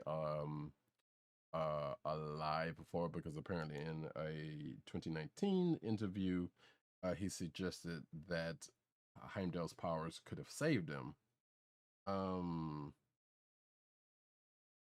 He says Heimdall is essentially part of the God family, Elba says, so he essentially could be alive. But there's a sure. Not to go into all that, because but anyway, yeah, so there's that. So whether that's him trying to buck for something or whether he actually knows something about that, whether that character could still be around, who's to say. Next up, James Gunn is up for bringing Marvel and DC together in a crossover movie, and he's even spoken to both companies about the possibility. The director of the Guardians of the Galaxy and the Suicide Squad addressed the potential crossover in a recent interview with Jake Hamilton for Jake's Takes. The video has been uploaded to YouTube, and you can check it out on the webpage shared by our very own Roddykat in the feed. At first, Gunn says he would be really happy to do a Harley Quinn and Groot movie, but he goes on to explain that he actually pitched a DC Marvel crossover to both companies before, and better yet, it appears that DC and Marvel are both open to the idea. But while it's exciting for even the heads of Marvel and DC to think about, it's something we all like to dream about. Whether we could ever get through the barrage, the Berlin Wall of lawyers, we would need to get through to ever make something like that happen. He doesn't know, but it would be a blast. Look, we can't even get the amalgam books reprinted, much less probably another crossover book like that to ever happen again. Because at one point, DC and if you did not know, DC and Marvel did a crossover in the comics with their characters becoming amalgams of themselves during the course of that. If I remember correctly, so we can't even get that reprinted, much less anything else. So the likelihood of a of a movie crossover between the two companies is highly unlikely, I would believe. Right. I was about to say our last great Marvel DC crossover was JLA Avengers, and that took a Herculean effort on the part of all the creative, all of the creators behind that, including Joe Quesada. He was still a relatively new editor-in-chief at Marvel at the time. So right. So anyway, like you just said, it's nice to dream. Aquaman 2 filmmakers wouldn't remove Amber Heard because of Johnny Depp fans, apparently. According to producers, the creative team behind the upcoming Aquaman and the Lost Kingdom gave no credence whatsoever to the online petition calling on Warner Brothers to remove actor Amber Heard from the movie. So Amber Heard is going to be playing Queen Mira again in the movie, because there wasn't any doubt about that in the slides. Next, Next up, and this is the big cinematic story for the last week and a half, really. Mhm. Scarlett Johansson sued Disney over Black Widow's Disney Plus release, essentially because she was getting back end points as part of her contract on the ticket sales. This is something that, from the Marvel Cinematic Universe's inception, some of the bigger stars were able to get in on so that they could get paid and get that bag as a result of being part of the cinematic universe, the Marvel Cinematic Universe. But because of the Disney Plus release, the movie release was either artificially and or purposefully reduced and inhibited with the Disney Plus release. And Scarlett Johansson decided to sue over it, presumably because she wasn't given a big enough take or any take with regards to the Disney Plus um, uh, uh, uh, purchases and or subscription sales, subscription buys. So ultimately, we'll see how this plays out in court. I personally see this, and this is the lawyer speaking, not just the Comic Book Chronicles co-host, but the lawyer in me says this will get settled because it's all about money. That's all it is. Indeed. And on that, this was something we were talking about before the show. Marvel's Kevin Feige reportedly angry, ashamed about Black Widow lawsuit. So it seems that Marvel Studios, I don't know who Kevin Feige is at this point, I think, is very unhappy with Disney's handling of Black Widow and its response to Scarlett Johansson's lawsuit. Matthew Bologna, the former executive editor of the Hollywood Reporter, reported on Feige's reaction to the Hollywood Reporter. Reported on Feige's reaction to the Black Widow situation in his newsletter. Whatever. Quote unquote, Feige is a businessman and he's not prone to corporate confrontations or shop fights, but I've heard he's angry and ashamed. Again, this is speculation. This is someone said who could be just a Feige fan, was like, yeah, this is what I heard. So I personally, and I'm like, we don't have to go too into this. Like, I kind of had thoughts on this. Agent 70 has his thoughts on that, which I'm sure he will share again. I'm like, yes, Feige's the president of Marvel Studios. Yes, he might not be, he might not have anything to do with the money aspect of what stars are getting or anything like that. He's, as Agent 70 has said himself, he's more on the creative side of things. Part of me, the cynical part of me, as Agent 70 also said, is like, I feel like somewhere where whether he fought for it or not, he kind of knew about this, and the fact that this has come out could potentially. I'm not saying like I don't want to believe Feige's like that. Like I would want to believe that, yeah, because he's angry and whatever about this, like this is legitimate him. But also, I feel like if this hadn't come out, that we probably wouldn't have heard anything about that, and it wouldn't have. I feel like this is kind of coming out because this is coming out because Scarlett Johansson's is suing the company for this, and he probably already knew something about it, whether he had any effect on it or not. So I don't know. Again, that is the cynical part of me saying this. Like I said, I don't want to believe like he's like that, but at the same time, like I don't put anything past any uh president, head of any association or anything like that to what they know, what they had dealings in. My only real response to that is, as Roddykat mentioned, Feige's always been more on the creative side, and this is very much a money side and a legal department side, and ultimately it became an issue because no one decided to get in front of it. Right. And ultimately they decided not to settle this because this was an issue with Wonder Woman 1984. And Warner Brothers got out in front of that because Godot and what is the director's name? Patty Jenkins. They both made us think of it, but they never got to suing because ultimately they got the bag. Right. That's what needed to get done here. And so, Disney more so than Marvel, because Disney holds the purse strings in this particular relationship.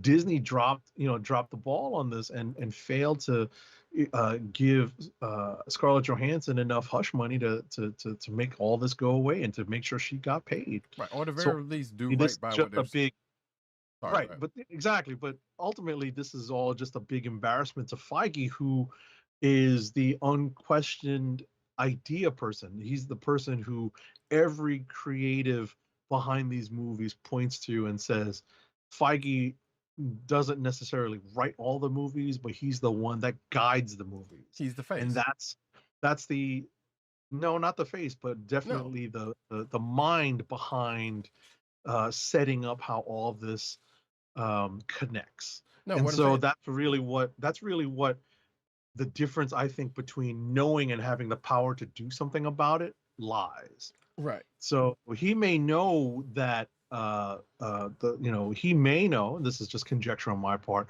that the contracts say that obviously being familiar with how this point system works with ticket sales for these stars who have this negotiated into their contracts, he's familiar with that. Right. And what he may not be familiar with is whether or not they were able to renegotiate based on this new streaming release system that came about during the course of the pandemic. Ultimately, it's just a big embarrassment for every side involved, and everyone's looking to defend Scarlett Johansson, I think rightly, because she is the labor side on this. And ultimately, if the other side's not willing to negotiate in this, very much unfair relationship, it's going to come out that this is in fact a breach of contract, because this was all drafted pre-pandemic. Right. And Now, it wasn't adjusted during the pandemic, which is the whole point. right. Now, there have actually been some people who have stupidly said, well, she should have read her contract or blah, blah, blah, basically putting it on her. There's always going to be those stupid people out there doing that. But, like, I'm pretty sure the reason why she's suing is because she did, But the reason why I mentioned the face, Kevin Feige being the face, because, like, anytime any of this I was comes about out. to say, let's back this up for a second. Okay, sure. If she read her contract, that's why she's suing. Right. Because I just said. She's not the one in breach of contract. So let's not talk about like the real idiots. Right. I think the people who are complaining, or at least taking Disney's side on this, probably just don't get that these stars are going to get paid, one, and two, they're going to get paid on top of getting paid. That's their goal. Well, is to make sure that they are compensated according to what they were what they agreed to. Right. And if they are, and if those agreed upon terms are breached, hey, there's a lawsuit for you. Right. And like I said, the stupid people are pretty much like some of them are because they just don't like ScarJo because of her high profile and the fact that she's done a lot of things and blah blah blah blah blah blah blah. So some of that all of it comes out of that part comes out. Right, and she is, of course, a person of color, because she was in Ghost in the Shell. Oh my God, yes, that got brought up also. But anyway, going back to what. Shots fired. But real quick before we go on, the reason why I said Kevin Feige is the face is because anytime anything with Marvel Cinematic Universe and the handling of it comes out, like he's the voice that a lot of this information flows, and like he's the one that people think about, initially being at the, whether he is or not, being at the top of this. Like I said, he's the one that he's the name that kind of gets that is out there in front of all of this. That's why I said he's the face. I'm not saying he's the actual face or the the actual thing, but like this is the person that people think about. This is the one that people go to for anything. So it looks bad. It definitely does look bad on him, whether he has anything to do with that or not, because of the fact that it was like, well, what and I know I'm not the only person who would be like, well, why did You know, what if I get to come to this? Like, I know well enough that he probably doesn't have anything to do with that side of it, but there are people who would be thinking X, Y, and Z because of the fact that he is who he is, and because of he's the public facing part of this whole big arm. That's the only reason why I said face. Anyway, last thing on this note. Apparently there. Oh wait, no, that's you. So go ahead. No, I mean, yeah, it's tied in, so I guess I'll cover it. Yeah. So, related to the lawsuit, there is an email, but this is dated pre-pandemic. So, Right. ultimately what it does is it backs up that this movie was slated for a wide release, but no one had heard of COVID-19 yet. So ultimately, all it does is bolster Scarlett Johansson's case, which on its face is already part of the contract. So let's not overhype, overblow the impact of this document. So. Right. But this is just like a little, like this is a recent, I guess, a recent reference that people decided to bring up. Next up, Christian Bale as Gore the God Butcher revealed in Thor: Love and Thunder set photos.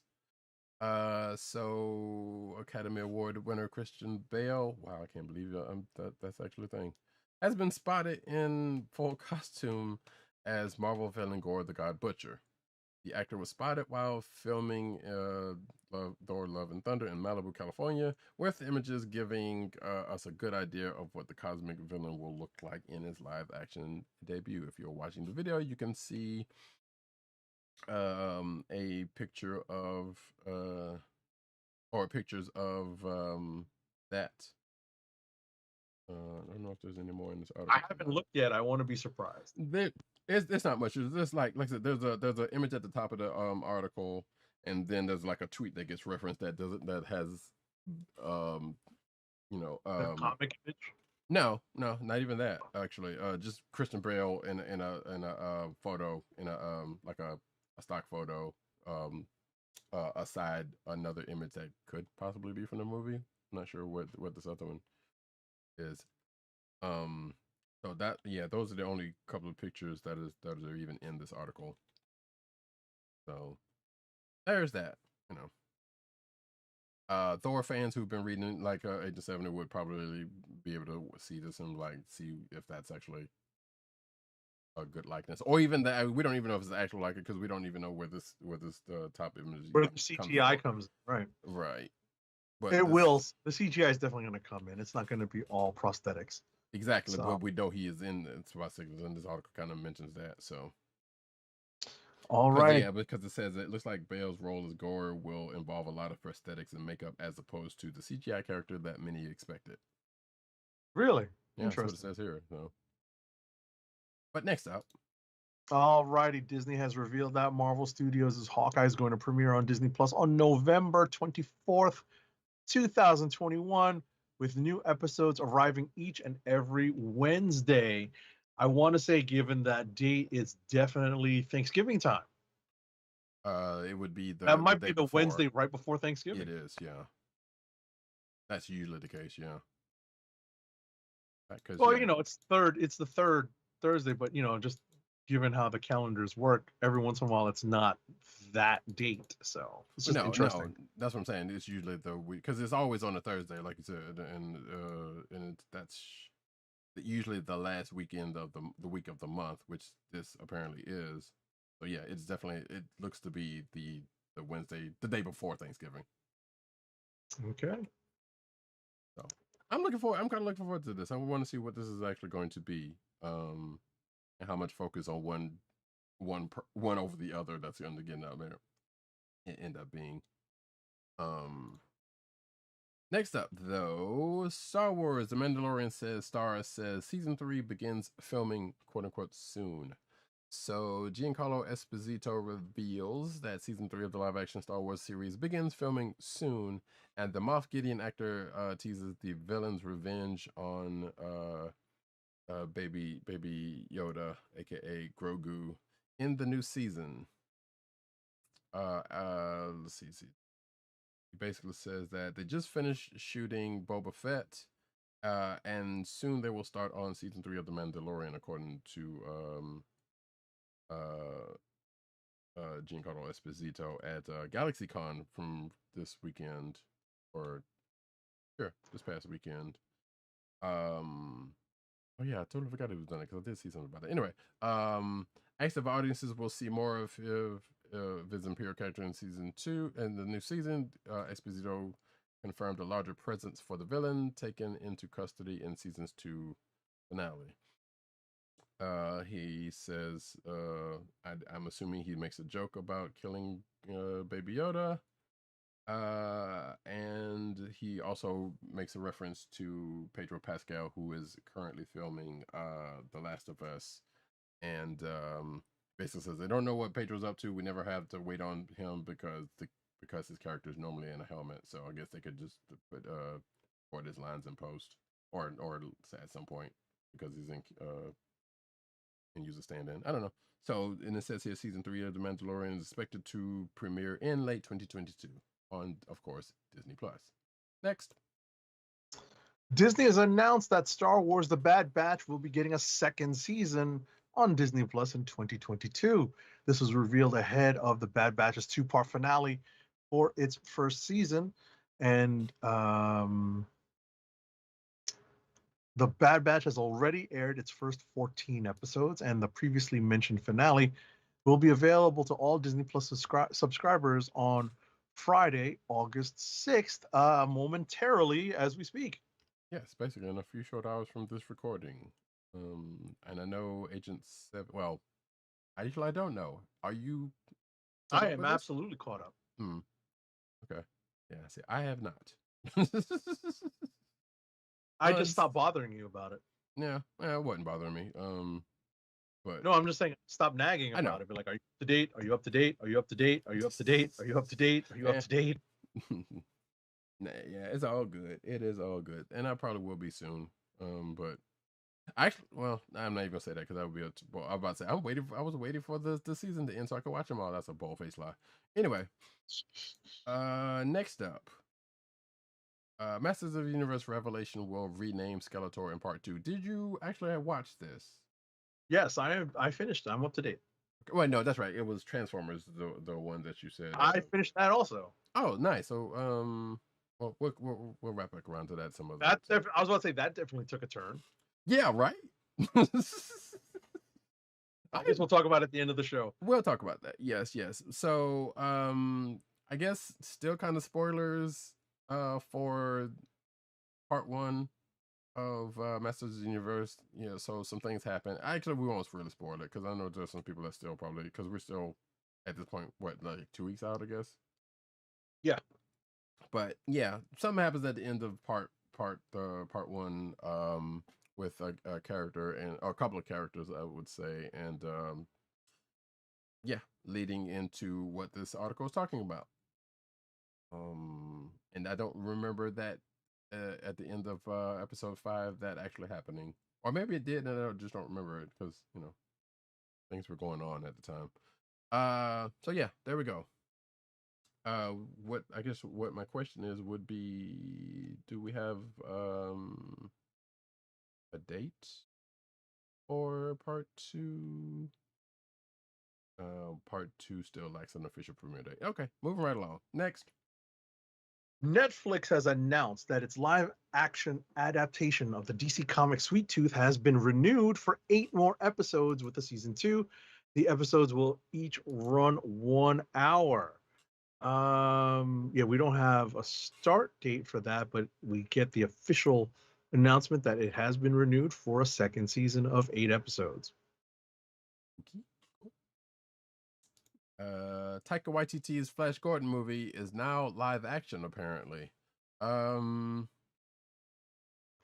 Jungle Cruise producer John Davis told Collider that the change was made at Waititi's request.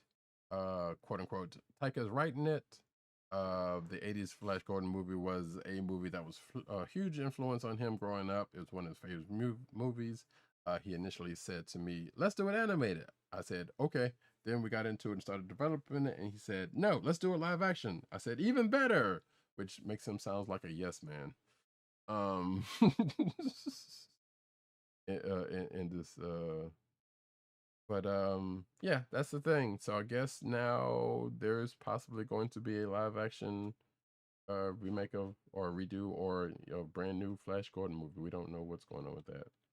Actually, I don't remember even hearing about him doing an animated version of this. But here you go. Next. Next up, Alex Kurtzman is going to continue his run producing Star Trek with CBS for at least another 5 years. The producer, director, and writer has worked on the Star Trek franchise since 2009, beginning as a co-writer and executive producer for the 11th franchise film, directed by J.J. Abrams. Per Variety, Kurtzman and CBS are renewing their contract until 2026.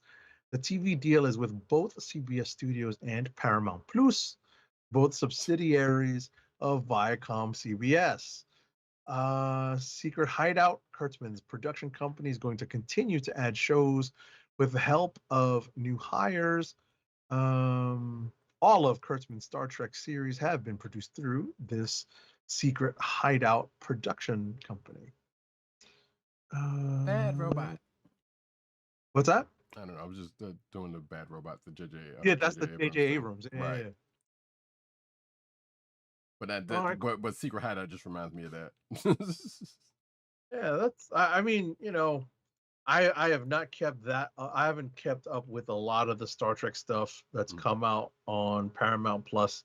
I did find a way to be up to date on Picard, but nothing else. So right, which we do have season 2 coming up at some point. And actually, speaking of this other Star Trek stuff, so 2 more Star Trek shows are reportedly in the works, including one set at Starfleet Academy. One of these we already kind of knew about because it was the Michelle Yeoh Section 31 spinoff, reprising her role from Star Trek Discovery, of which I still haven't caught up on, but I still plan on to. So that's the thing that's been kind of rumored to be in the works, and I believe that was that other Star Trek Brave New Worlds one, which I believe is actually a thing that's going on with Anson Mount and Rebecca Romaine. I think that's also a thing. But this other one that has to do, this other series, according to this article, is aimed at a younger audience and will be set at Starfleet Academy. And there's a quote from Kurtzman here. It says, "I think we're just getting started," Kurtzman said of the expansion plans. "There's so much more to be had. There's so much money to be milked."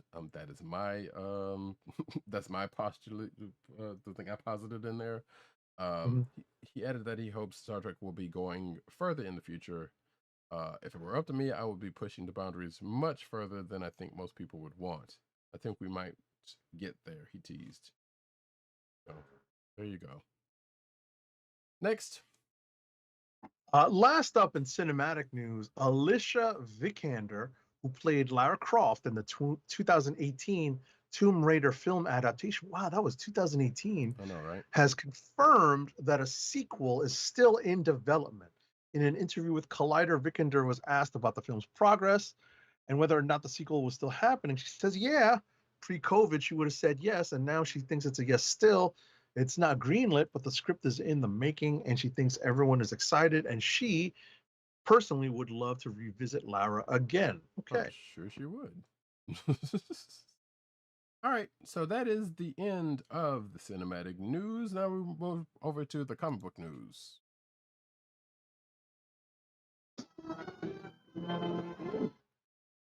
Harley Quinn writer explained the idea behind the series' new pet, Waffle Dog.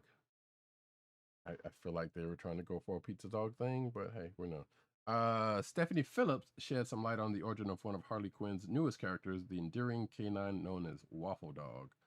The writer provided an amusing backstory to the genesis of the four-legged friend during a panel discussion at this year's virtual Comic-Con International. According to Phillips, Waffle Dog came about when artist Riley Rossmo could no longer contain his enthusiasm for the prospect of drawing a dog and a bear. Quote, a long time ago, there were things that Riley told me that he was really excited to draw, one of which was a dog and one was a bear. And so we found a way to have an issue of Harley Quinn that has both a dog and a bear. That dog's name is Waffle. Phillips related. And then she expanded on how the character was developed from there. So there you go. Next. Next up, Kaylee Cuoco, who stars as the eponymous anti-hero of HBO Max's Harley Quinn animated series, is encouraging fans to support their local comic book shop and pick up the show's new digital-first tie-in comic, Harley Quinn, the animated series, the Eat, Bang, Kill Tour. On her Instagram story, Cuoco shared a photo of herself reading an advanced physical copy of the Eat, Bang, Kill Tour #1. Physical copies of the issue are currently slated to hit comic shops on Tuesday, September 14th. However, the comic is also available digitally right now through DC Universe Infinite, which is fitting, seeing as how the Harley Quinn animated series was originally a DC Universe exclusive before jumping over to HBO Max. This is a 6-issue series. Mm-hmm. Shout out to T. Franklin and Max Sarin, the creative team on that. Next up, Wonder Woman brings Diana back to Earth with a serious power boost. Spoilers for Wonder Woman 1977. Wonder Woman issue 776, which I believe just came out last week, probably. Yeah, I think that was last. Yeah, I think it was last week. Ever since Diana sacrificed herself at the end of Dark Knight's death metal, she's been on a cosmic journey that's kept her beyond the mortal world. While other heroes have been exploring the infinite frontier she brought about, she only managed to see glimpses of it in Infinite Frontier Zero before being flung into the God Sphere, a seemingly inescapable space that contains mythical realms such as Olympus and Valhalla. In our latest issues, though, it seems like Wonder Woman may have found her way back to Earth with a serious new power, according to this article. And it goes into how she arrived at those powers and what happened during the course of that, which we won't go into for not spoiling people who want to be surprised by that. So, but sounds like she's a Valkyrie. In short order. So there you go. Next. Dark Knight's Death Metal. Excellent. Next up, hitting shelves on January 18th, 2022, Mr. Miracle: The Great Escape is a new DC young adult graphic novel that provides a fresh look into DC's iconic character Scott Free, aka Mr. Miracle. Interesting. So this is crafted by Coretta Scott King honor-winning author Varian Johnson and Afrofuturist artist Daniel Isles. This coming-of-age tale follows Scott Free as he escapes from oppressive forces. Not only does Scott Free's plan have to work for Scott to make it out alive, but his found family's freedom depends on it. Interesting. This marks both Johnson and Isles' debut project with DC and is scheduled to hit stores and online retailers everywhere. Books are sold on January 18th, 2022. And if you are watching the video version of this, you can see what seems to be the cover of this, which doesn't feature Scott Free.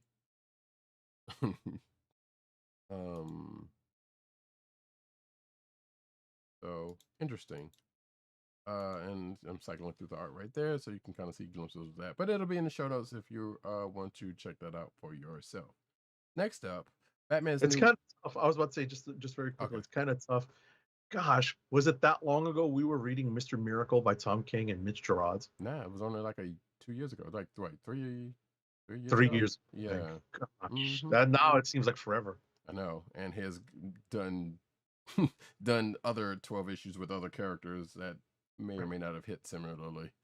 Right. Sorry to interrupt. Go ahead. No, you're good. But no, it's a good point to bring up.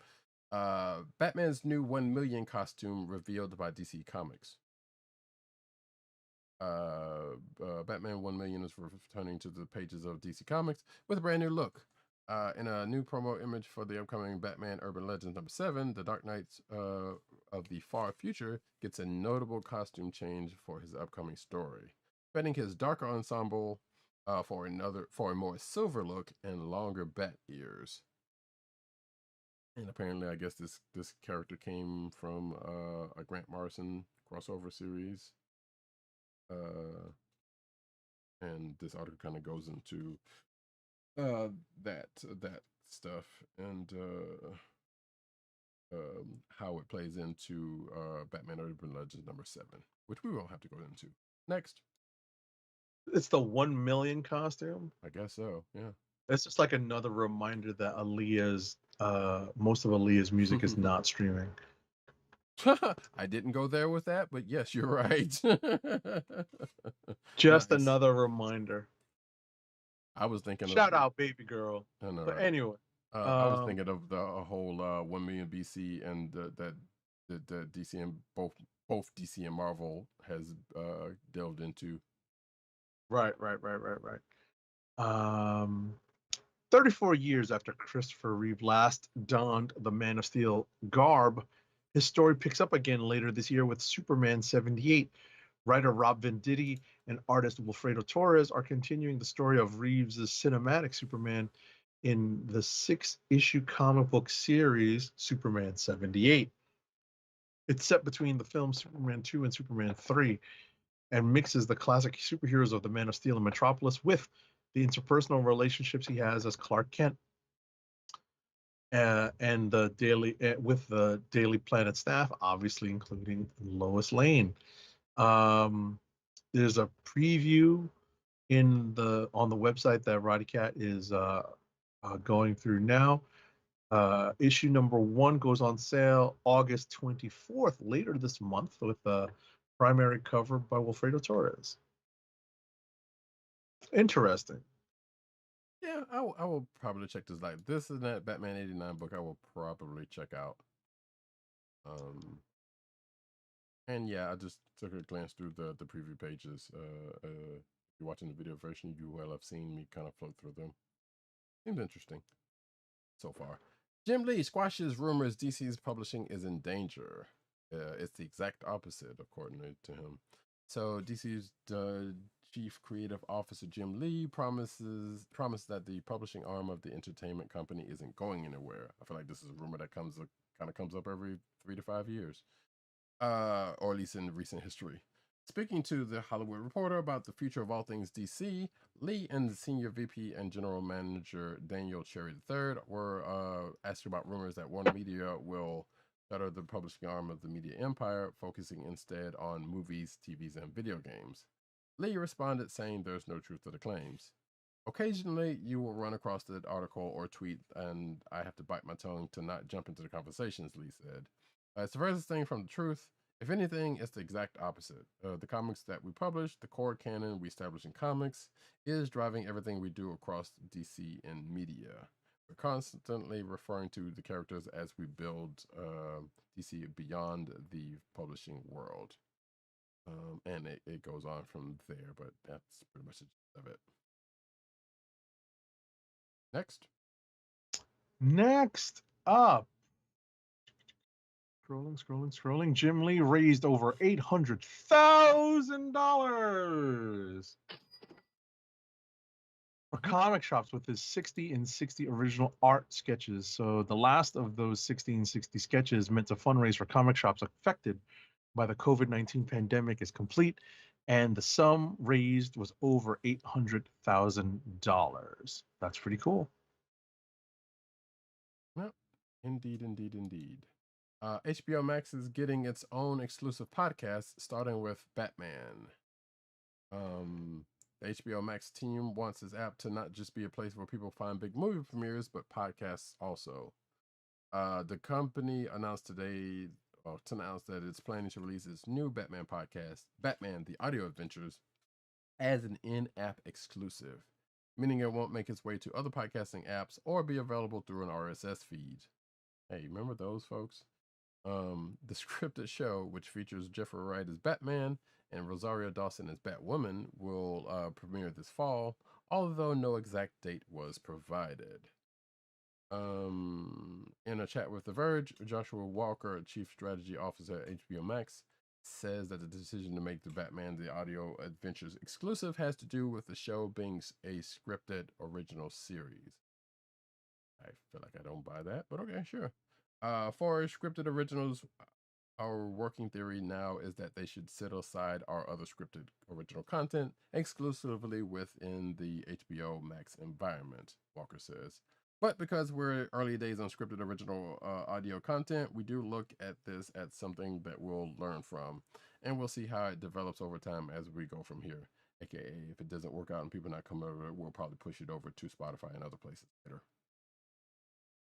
That is my assertion, not theirs. The show won't include ads and will be a part of HBO Max's subscribers included content, which means, yeah, you got HBO Max you're paying for. If you're paying for HBO Max or you have access to do it, then you just got it. Next. McFarlane Toys announced that they are further expanding their relationship with DC and Warner Brothers Consumer Products. McFarlane Toys has entered into a global licensing agreement with Consumer Products to unleash a new line of McFarlane Toys designed statues, busts, and figures based on DC's roster of characters. Fans can look forward to this array of McFarlane Toys created DC collectibles coming in 2022. McFarlane's also going to manage the current DC Direct inventory, which doesn't fall under their banner, but I guess will now be managed by McFarlane Toys. Cool. Star Wars bring Tartakovsky's Clone Wars to the Vintage Collection.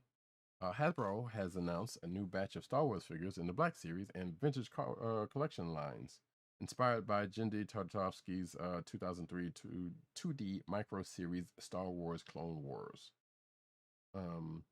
Hasbro's addition to the Star Wars Black Series and Vintage Collection include new retro packaging for figures that were previously released into the lines, such as Ayla Secura, ARC Trooper Captain, and Barriss Offee. Additionally, the Black Series welcomed Paz Vizsla, a Shore Trooper and a Scout Trooper to the lineup, inspired by The Mandalorian. And I'm going to scroll down into this article to see if they have any pictures, and they do. So you can see the Ayla Secura there, in and out of box, in and out of packaging. Here's Luminara Unduli, in and out of packaging. Barriss Offee, same way. ARC Trooper Captain. Let's see, ARC Trooper. And a battle droid, apparently. Oh, wait. Oh, and we got a Scout Trooper from The Mandalorian. And looks like a gold-looking. Oh, this is a Shore Trooper. Okay, I don't remember seeing this picture. Oh, this particular version of a trooper in The Mandalorian. Maybe I'm tripping. Carbonized graphite. Yeah, okay. So yeah, there's like a goldish, greenish looking colored one. And of course, there's Paz Vizsla from the Mandalorian figure. And that is it. Next. Renegade Game Studios is going to release a G.I. Joe deck building game in October. Let's see here. In the G.I. Joe deck building game, players recruit Joes and vehicles to send them to complete missions that are included in the story pack. There are 2 missions in the story pack. The 2 missions in the story pack are the Mass Device. Oh, gotta love it. And Operation Total Control that features Dr. Mindbender and a brainwave scanner that can brainwash world leaders. Oh, that sounds very fun. This game is for 1 to 4 players, ages 13 and up, and plays in 30 to 70 minutes. It's going to retail for $45. I mean, it's probably akin to those DC deck building boxes, which are relatively sizable. You know, they're relatively big boxes. Oh, big enough, for that kind of stuff anyway. So it's probably along those lines. Yeah, exactly. This isn't a bunch of This isn't like 2 little packs. This is one of those, games that come in a big box, and as I said, accommodates 1 to 4 players. Will Roddykat get this? Probably. Whether he plays it or not, different story. Will he buy it? More than likely. Also, I've been on the side note. I've been watching the live stream that Hasbro still has up of the on YouTube of the G.I. Joe cartoons. Sure. I was still looking to see if they were ever going to put Cole Slither on there, and they haven't. Oh no! But they have a lot of others. Like the majority of stuff you would know if you're of a certain vintage. It's pretty much there, but they don't have Cole Slither, sadly. A band of vipers playing our tune. Exactly. And if you know what network we're on, you know exactly where that name, how the network got its name. Next up, though. Oh, that's you. The Suicide Squad star David Dastmalchian as Count Crowley returning for Volume 2. I like we talked about this, but I don't remember this. So 2 years ago, David Dastmalchian was working hard to deliver the biggest performance of his career in the Suicide Squad. Obviously, you already know him from Ant-Man also, and other stuff he's been in. I'm drawing a blank right now. Anyway, despite demands of playing the Polka Dot Man in the filmmaker's James Gunn's DC film, Dastmalchian couldn't help but make time for his Dark Horse comic book, Count Crowley, Reluctant Midnight Hunter. Now, this article was done last week before Suicide Squad was released. The actor revealed that Count Crowley will return for more issues, some of which he wrote during downtime on the set of the Suicide Squad.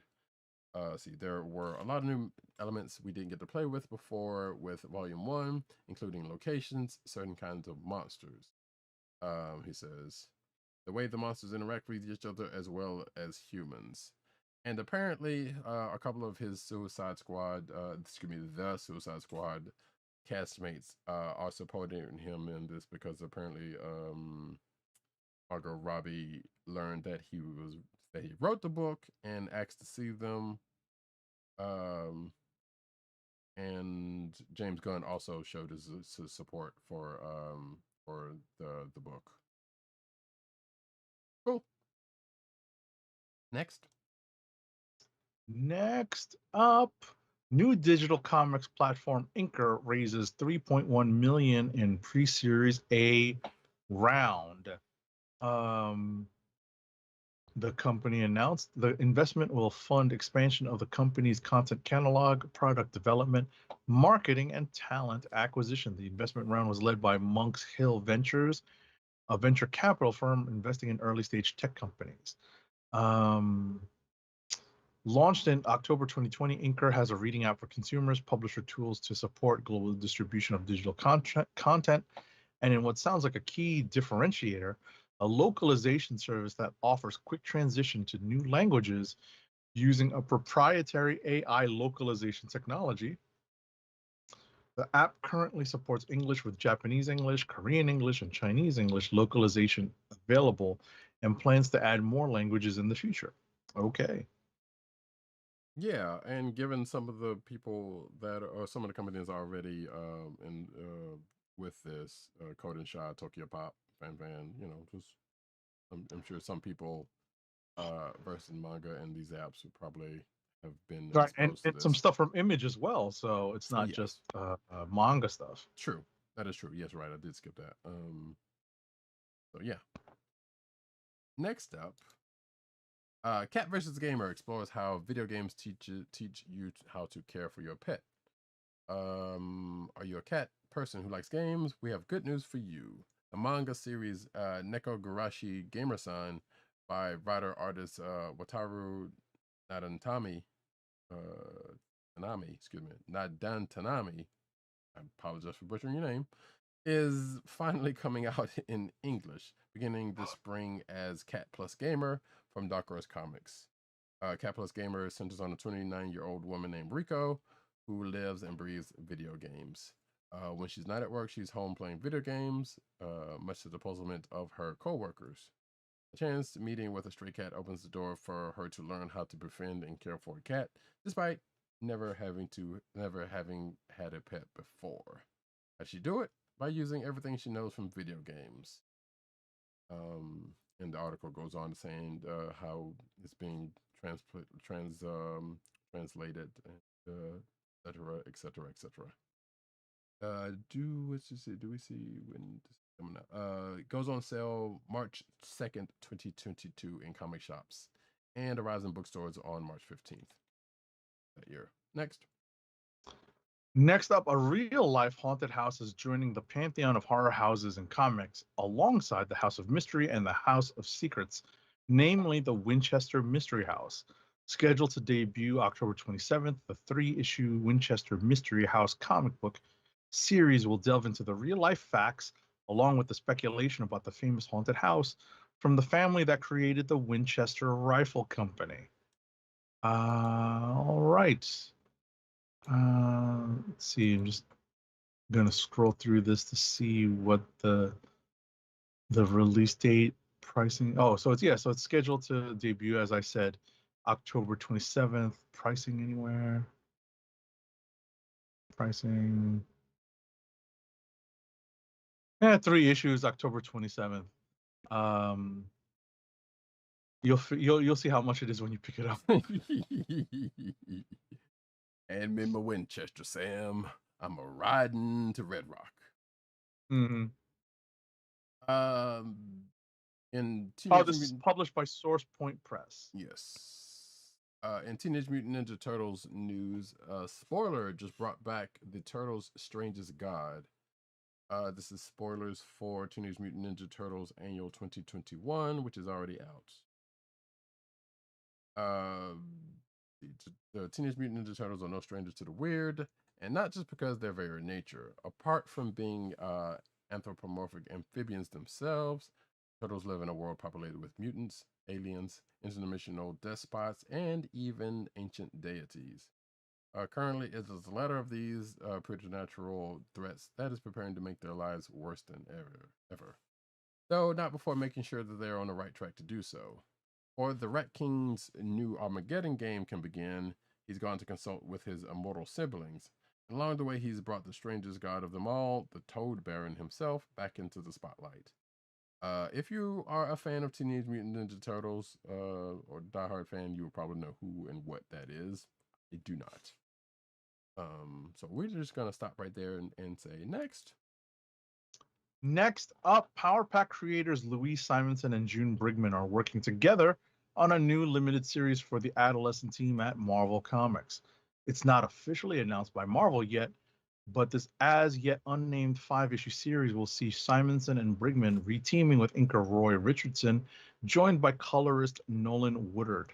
Details of the plot are largely unknown, but Newsarama was told it involves getting involved once again with the seahorse-like Chimelians and the warlike Snarks. Not the Snorks, but the Snarks. You would have to be of a certain vintage to know who either one of those groups are. Doesn't matter, Snorks or Snarks. But right. Yeah, it's not clear when this is going to be released, but Brigman has been drawing this since September of 2020. Yeah, so whether it sees the light today, we'll see. Marvel's to celebrate Spider-Man's 60th anniversary with Beyond Amazing event. Marvel has announced Beyond Amazing, a special event that will take place throughout the year of 2022 in order to celebrate the 60th anniversary of Spider-Man's debut appearance in 1962's Amazing Fantasy number 15. Celebrate 60 Beyond Amazing Years of Spider-Man. Since Peter Parker's debut in 1962's Amazing Fantasy 15, the world's favorite wall crawler has inspired millions of Marvel fans through his iconic adventures and stories, Marvel said in its official announcement. Next year, be a part of Spider-Man's 60th anniversary celebrations all year long with your favorite Marvel comics, games, shows, collectibles, fashion, and more. Spider-Man fans can follow the social media hashtag Spidey Beyond Amazing for more information.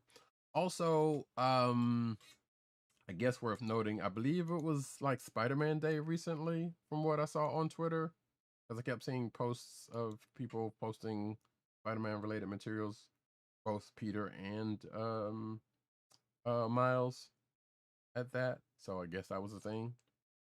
I don't know.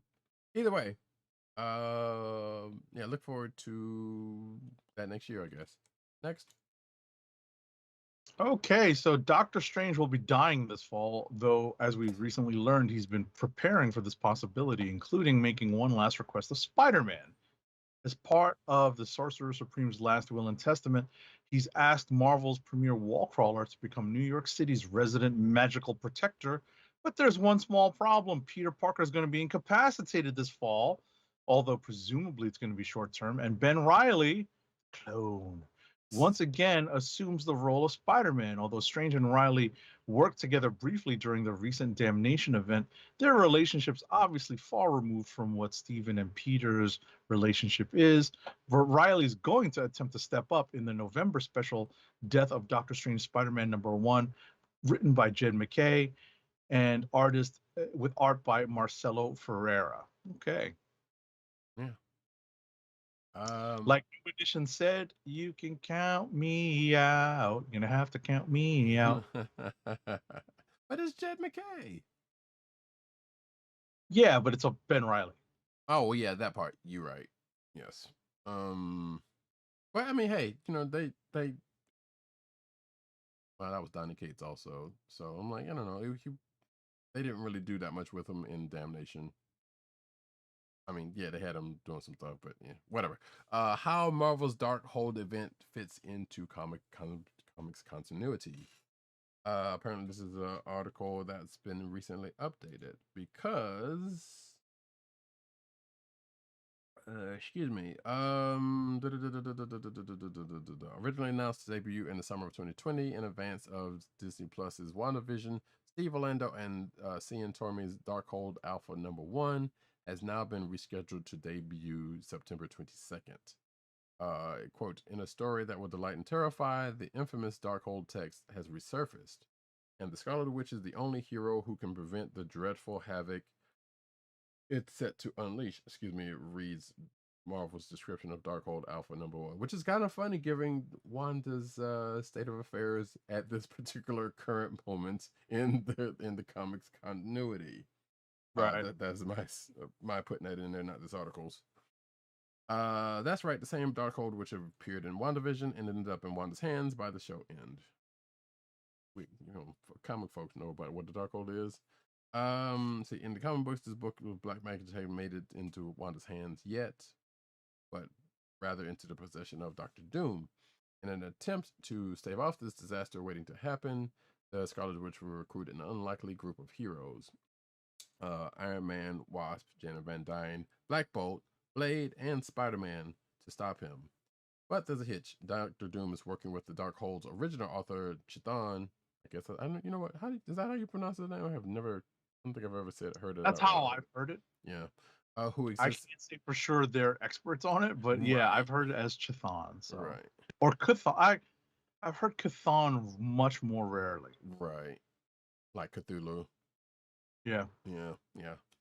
Who exists in a dimension all his own. So, but it goes on for talking about that. So the Marvel's original 2020 plans for the Darkhold was for Darkhold Alpha #1 to be followed by 5 characters specific one-shots with each of Wanda's recruited heroes, as aforementioned stated, then wrapping up in Darkhold Omega #1. In Marvel's rescheduling announcement, it says the Darkhold will be told, quote unquote, across a series of one-shots, each focusing on a different hero. So pretty much the same plan. Okay. Next up, the Fantastic Four turned 60 this year, and Marvel Comics will continue its celebration of the team's anniversary in November with Fantastic Four Anniversary Tribute #1. It's a one-shot special which pays homage to 2 classic Fantastic Four stories by its co-creators themselves, half of the comic book Mount Rushmore, Stan Lee and Jack Kirby. 1961's FF #1 features the origin of the team, and 1965's Fantastic Four Annual #3 depicts the wedding of Sue Storm and Reed Richards, and co-starred pretty much the entire Marvel Universe at the time. The new special reinterprets both stories page by page by a who's who of contemporary Marvel artists. Yeah, the special covers are pretty cool. I particularly like the Jim Chung reimagination of that wedding anniversary, the wedding issue, Fantastic Four Annual Number 3. That's pretty spot on. He basically takes he takes the Kirby art and just puts his own spin on it. Yeah, it's a good look. And if you're watching the video version, you have seen both covers that were in the article. So cool. Do we have a time date on that? Oh, November 6th. Got it. Yeah, I was about to say it's right in front. It's November. Right. Whatchamacallit? Yeah.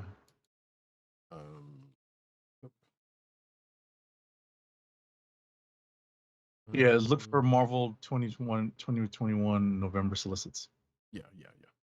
Marvel Comics Nebula title canceled after a year plus hiatus. So Marvel Comics' unfinished limited series Nebula will not be returning from hiatus and has been canceled by Marvel, according to a person familiar with the project.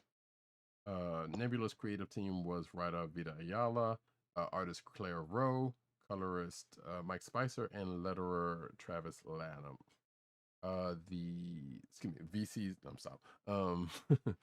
mysterious cancellation leaves Nebula at an odd moment, marooned on a strange planet called Manzili, and with no memory of who she is, after an attempted upgrade to her cybernetics went wrong. Although she lost memory of her plight, she's being hunted by a bounty hunter named Devos the Destroyer, a returning 90s Fantastic Four foe. But as Nebula number 2 ended, she had a more immediate threat, a returning Ballistic Grim from the 2019 Thanos Limited series, a former soldier for Thanos who was last seen trying to kill Gamora. Future issues of Nebula were planned to reveal the very first meeting between Nebula and Thanos before he adopted her as his daughter, which it doesn't appear that that's going to happen. So let's see. It says here original schedule for February 12th, 2020, with the second issue released a month later. Schedule 5-issue Nebula series put on hiatus because of COVID. According to Newsarama's source, Nebula 3 has been completed and the 4th issue is completely drawn. A script for the 5th and final issue was turned in on schedule per their source. Similar plans unchanged, and Nebula 3 through 5 aren't unpublished eventually. There's a collection of unreleased covers in this article for it. So, not great, but that sucks. Next up, let's see. As expected, heroes that previously bore the mantle of Captain Marvel will be returning for the last of the Marvel story arc kicking off in September's Captain Marvel number 32. That includes Janice Vell, son of the original Captain Marvel, and he's going to return for the storyline, joining Carol Danvers and Kamala Khan when a dark presence from earlier in writer Kelly Thompson's run mysteriously re-emerges. dun, dun, dun. Yeah, exactly.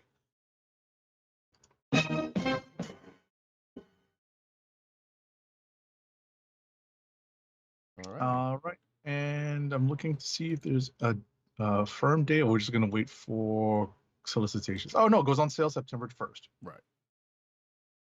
Alrighty. Walking Dead creator shoots down fear, world beyond comic possibilities. So there will be no comic adaptations of The Walking Dead World Beyond or Fear the Walking Dead, according to writer and franchise co-creator Robert Kirkman. Kirkman denied having any interest in converting either TV show back into the comic book medium, from whence the story for AMC's The Walking Dead came from. He made his opinion known in the letter column of The Walking Dead Deluxe number 19 as a reply to a question about putting, quote-unquote, a new twist on the stories.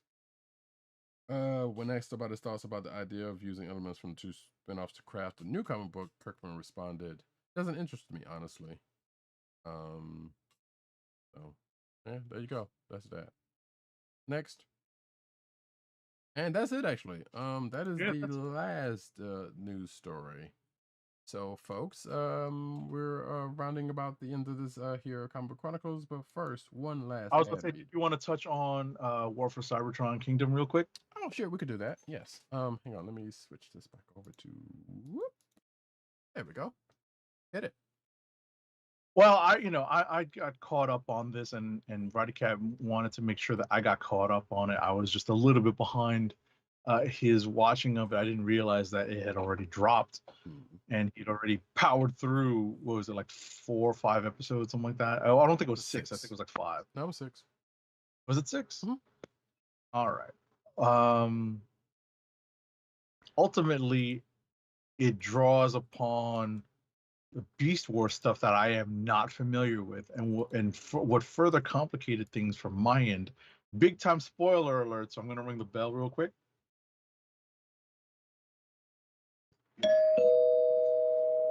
Spoilers coming in. We're not going to spoil it too hard, but it is part 3 of what I presume is a trilogy for this Transformers War for Cybertron cartoon that's on Netflix. That is how it's built. So, if you are up to date on Beast Wars, or have an understanding of what Beast Wars is, then you know much more than I do about the whole time travel factor that is involved with Beast Wars characters, and that was new to me. I was like, "What? They're time traveling, and what? We're talking about a multiverse, and what?" And part of me just was, kind of struck numb by the idea of yet another multiverse, and two, uh, I just did not realize that the Maximals and the Predacons were essentially time displaced versions of the original characters that we know and love, and to see them all running around side by side and dealing with time paradoxes and loops and dead universes, and it made my head hurt. Well, so it made my head hurt, and then we got to the ending, and I was just like, "What the hell just happened?" So a little bit of context. And I can safely say that even if you were familiar with the original Beast Wars show, this would still be kind of crazy, a little crazy. Because, so yeah, and I think they might have mentioned it in here, if I remember correctly, because it's been some time since I watched it. Well, it's been at least a good week since I watched it. But so yeah, the Maximals and the Predacons are basically, they come after the G1. So basically after the Great War and things. So they come from a time. They come from a time after the original series, basically. But they end up doing a similar thing where their versions end up going back through time in a, through a time loop before what was it, 65 million BCs, after, so they ended up on Earth after the G1 Autobots and Decepticons crash, but well before they wake up. So the original series kind of takes place in between that, and they kind of play with that a little bit because they kind of come across the spoiler alert, they come across stuff from the G1 stuff near the end of the series. Like I said, and the whole dead universe thing, I believe that part in particular is a thing that is germane to this series, not the original Beast Wars stuff. Because I don't recall there being any kind of dead universe. Like there was definitely some timey-wimey stuff in that, and some other like aliens and some other stuff going on in that series, which I would go so far as to say you should really check out if you are a fan of Transformers. If you're not, then it is what it is. Because it was actually a pretty good series at the time. But yeah, like I said, some of that stuff is pretty much stuff that kind of is new to this series and not from the original series, and has nothing to do with either one. So even the fact that, like I said, even the timey-wimey nature of Beast Wars originally, they did some things that was totally different from that going into this thing. And if you watched if you're a fan of Transformers and Beast Wars, and you've seen War for Cybertron Kingdom, you know what I'm talking about, because like I said, yeah, things did not play out, nowhere near like it ended up doing here. And this is kind of a reboot anyway, of kind of sorts. So they're just kind of mashing a whole bunch of stuff together, because we've seen a lot of things that doesn't really add up. That wouldn't add up to how the original series plays out. That's that. I enjoyed it. There was a little bit of like, this is some weird stuff going on, and it was a good bit that happened. I feel like it left itself open to revisiting. Sure. That goes without saying, but being that the whole series is called War for Cybertron Trilogy, and I believe I feel like they were leading up to the Power of the Primes, if that's not a thing that they haven't already done. I can't remember, because there's a whole thing going on with this old Netflix thing that started off kind of sort of as a machinima thing, but they didn't even use any of that stuff. So there's, as far as we know, there's no real plans to. We don't know of any plans, but we feel like they're probably going to do some more with this. Coming out of this series. It was a good watch, regardless, even if you're the cursory fan of Transformers, but you would probably want to go check out the other two series prior to this before you go into that. It won't make this one make any more sense, because they're kind of self-contained within each other, but they do link. They are definitely linked. Oh, they're definitely linked. Yeah, they're definitely linked, and they don't exactly help with understanding of what's happening in the season. So, right.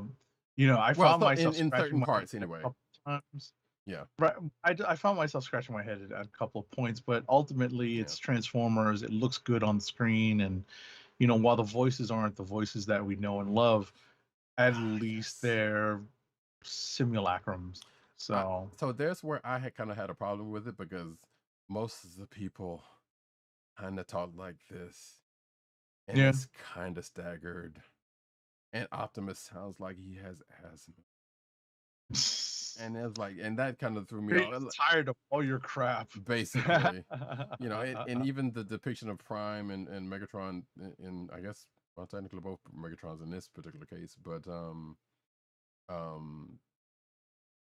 just the Prime and Megatron in this case was like, it's kind of there, but there was still some weird. But even come out of the last two miniseries, it's like, okay. Yeah, there's a lot going on in this one, but it was like it was still a good watch. But it was like some of it's like, they could have done had some better acting choices or something going, or like pick up the pace of the speech or something. Like why did it have Optimus sound like he's got asthma? Like it was ridiculous. So, all right. Yeah. That being said, though, we can push back that. Like I said, I don't know. It's not worth. I can't see it being worth a treasure edition or anything like that. So. No. But hey, check it out. That being said, let's get to the last ad read of the night. Our last ad read of the night, when we're tired, you know what we read, is keep our podcast free by shopping at Amazon. Visit cspn.us.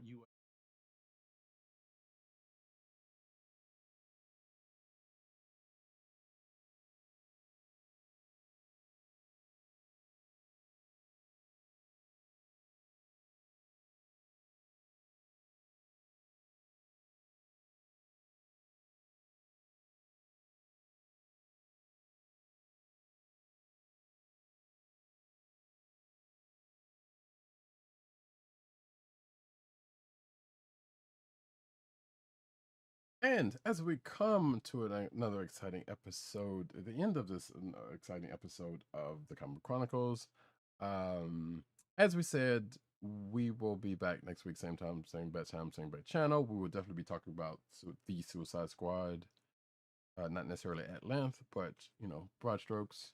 And we will probably be talking about the first episode of Marvel and Disney Plus's What If show. Yep. Quite briefly in that. So please stay tuned for that.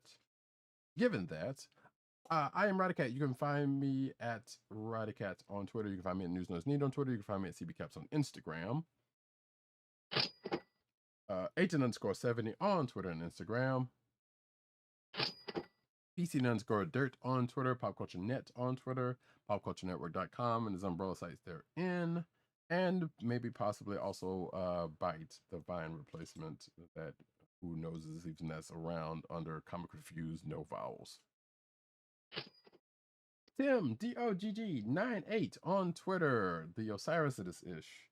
You can also find him at CB Cron on Twitter, which is the Comic Book Chronicles Twitter account. You can also find him at The Click Nation on Twitter. That's TheKlickNation, all one word. TheClickNation.com. But of course, mostly you can find him spending most of his time on Comic Book Resources. That's CBR.com, writing his face off. So go check that man's stuff out. Give him some clicks and actually read his stuff. You can find this here podcast on the Cold Slither Podcast Network. That's CSPN.us. Do it today. You could also find this podcast on your podcast perusal place of choice, whether it be Google Play, Apple iTunes, aka Apple Podcasts, Spotify, or the Cold Slither Podcast Network's SoundCloud page. You could also find us recording live every Thursday, 9:30-ish p.m. on the YouTube channel of The Click Nation. That's youtube.com/TheClickNation and twitch.tv/Comic Book Chronicles, all one word. We will be back next week, folks. Ain't nothing else to say.